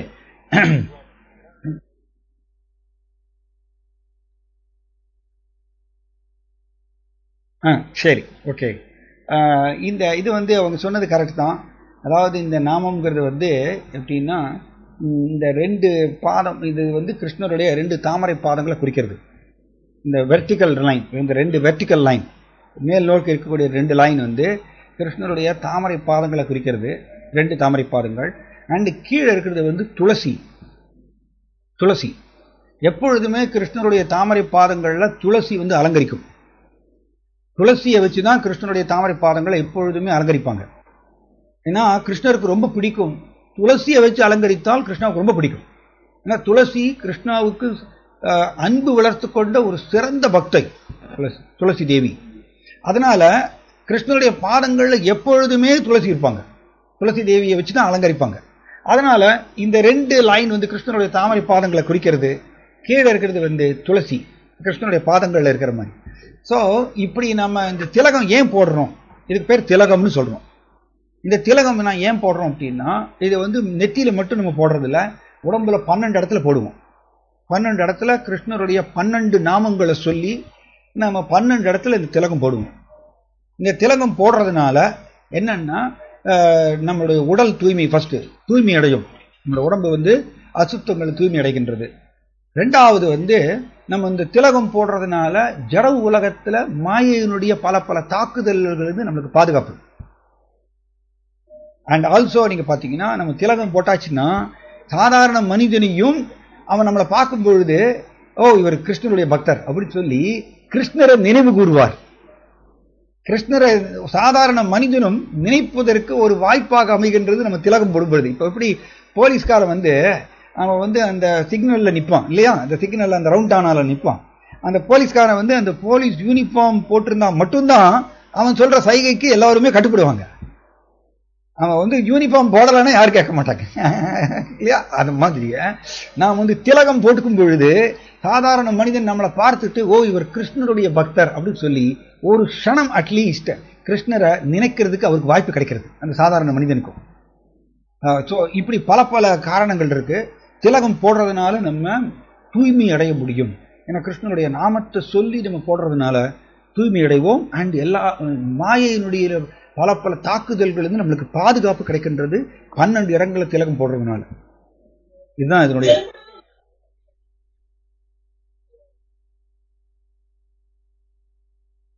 இது வந்து இது கோபிச்சந்திரம் சொல்லுவோம். கோபிச்சந்திரம், கோபிச்சந்திரம், கோபிச்சந்திரம்.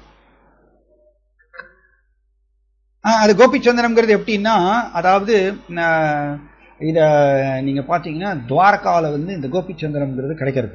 துவாரகால ஒரு குறிப்பிட்ட பகுதி வந்து அங்க இருக்கக்கூடிய மண்ணே வந்து இந்த மாதிரி இத கட்டி கட்டியா இருக்கும், பெரிய பெரிய கட்டியா இருக்கும். அந்த கோபியர்கள் வந்து கிருஷ்ணரை வழிபாடு செய்யும் பொழுது அது வந்து இந்த கோபிச்சந்திரம் அங்கிருந்து உருவாகிறது. அதைத்தான் வெட்டி எடுத்து எல்லா பக்தர்களுக்கும் அது கட்டியாக கிடைக்கும். அதை நம்ம வந்து வாங்கி இது பண்ணிக்கிறோம். கோபிச்சந்திரம் ஒரு ஸ்பெஷல் சந்திரம். அது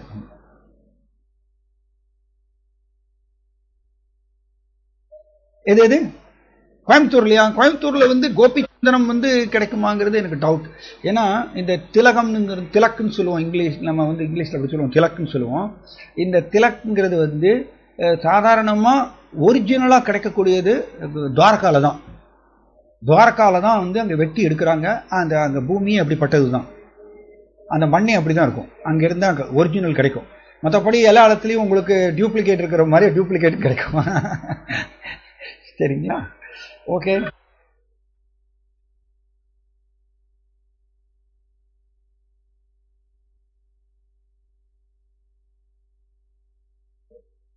இல்ல, இது வந்து ரெண்டுமே வந்து நம்ம விரல்ல தான் போடுறோம். இப்ப அந்த திலக்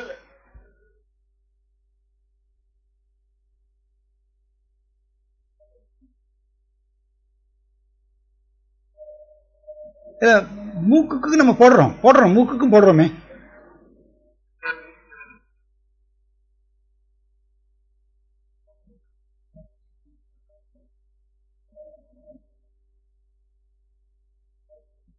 இல்ல இல்ல இல்ல இல்ல இது வந்து நான் தான் உங்களுக்கு சொன்னேனே, இந்த 2 லைன் வந்து நெத்தியில வந்து நாம் கிருஷ்ணருடைய பாதங்களை வைத்து அலங்கரிக்கிறோம். கிருஷ்ணருடைய பாதங்களை நம்மளுடைய நெத்தியில வந்து தாங்குறோம். அதான் இங்க திலகம். அந்த துளசி தேவியை அடியில வந்து பாதங்கள் அடியில வைக்கிறோம் மூக்குல. இதான் அதனுடைய தாற்பயம். எது எது 12 இடம் எங்கெங்கன்னு கேக்குறீங்க. ஓகே, ஃபர்ஸ்ட் வந்து நெத்தி, அதுக்கப்புறம் வந்து இந்த வயிறு, அதுக்கப்புறம் வந்து மார்பு, அதுக்கப்புறம் வந்து கழுத்து, அதுக்கப்புறம் வலது கையில இந்த பகுதி, தென் மேல தோல் பகுதி, அப்புறம் வந்து இந்த இடுப்புல வந்து இந்த லெஃப்ட் சைடில் வயிறு இடது பக்கம், தென் அதுக்கப்புறம் வந்து இடது கையில இந்த பகுதி, தென் பின்னால வந்து முதுகுல, நடு முதுகுல, தென் கீழ் முதுகுல, இப்படி 12 இடத்துல கிருஷ்ணன் கையில தான் இந்த விரலை வச்சு போடுவோம்.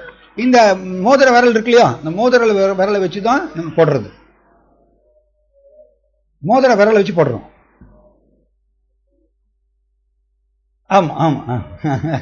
நீங்க வேணா அடுத்த கிளாஸுக்கு எப்படியாவது போட்டுக்குவாங்க நீங்க.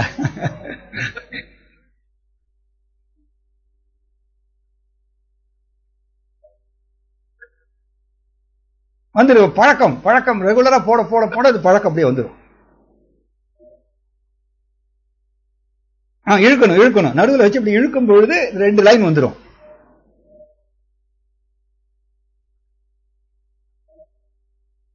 கீழே இழுக்கணும். ஆமா, இந்த விரலை வச்சு கீழே இழுக்கணும். ஓகேங்களா? ரைட், சரி. ஓகே பிரபு, நம்ம ஓகே ரைட் பிரபு, அரவிந்த் பிரபு, நம்ம முடிச்சுக்கலாமா? 6:45. தேங்க்யூ. பார்க்கலாம், அடுத்த கிளாஸ்ல பார்க்கலாம். ஹரே கிருஷ்ணா. தேங்க்யூ. ஹரே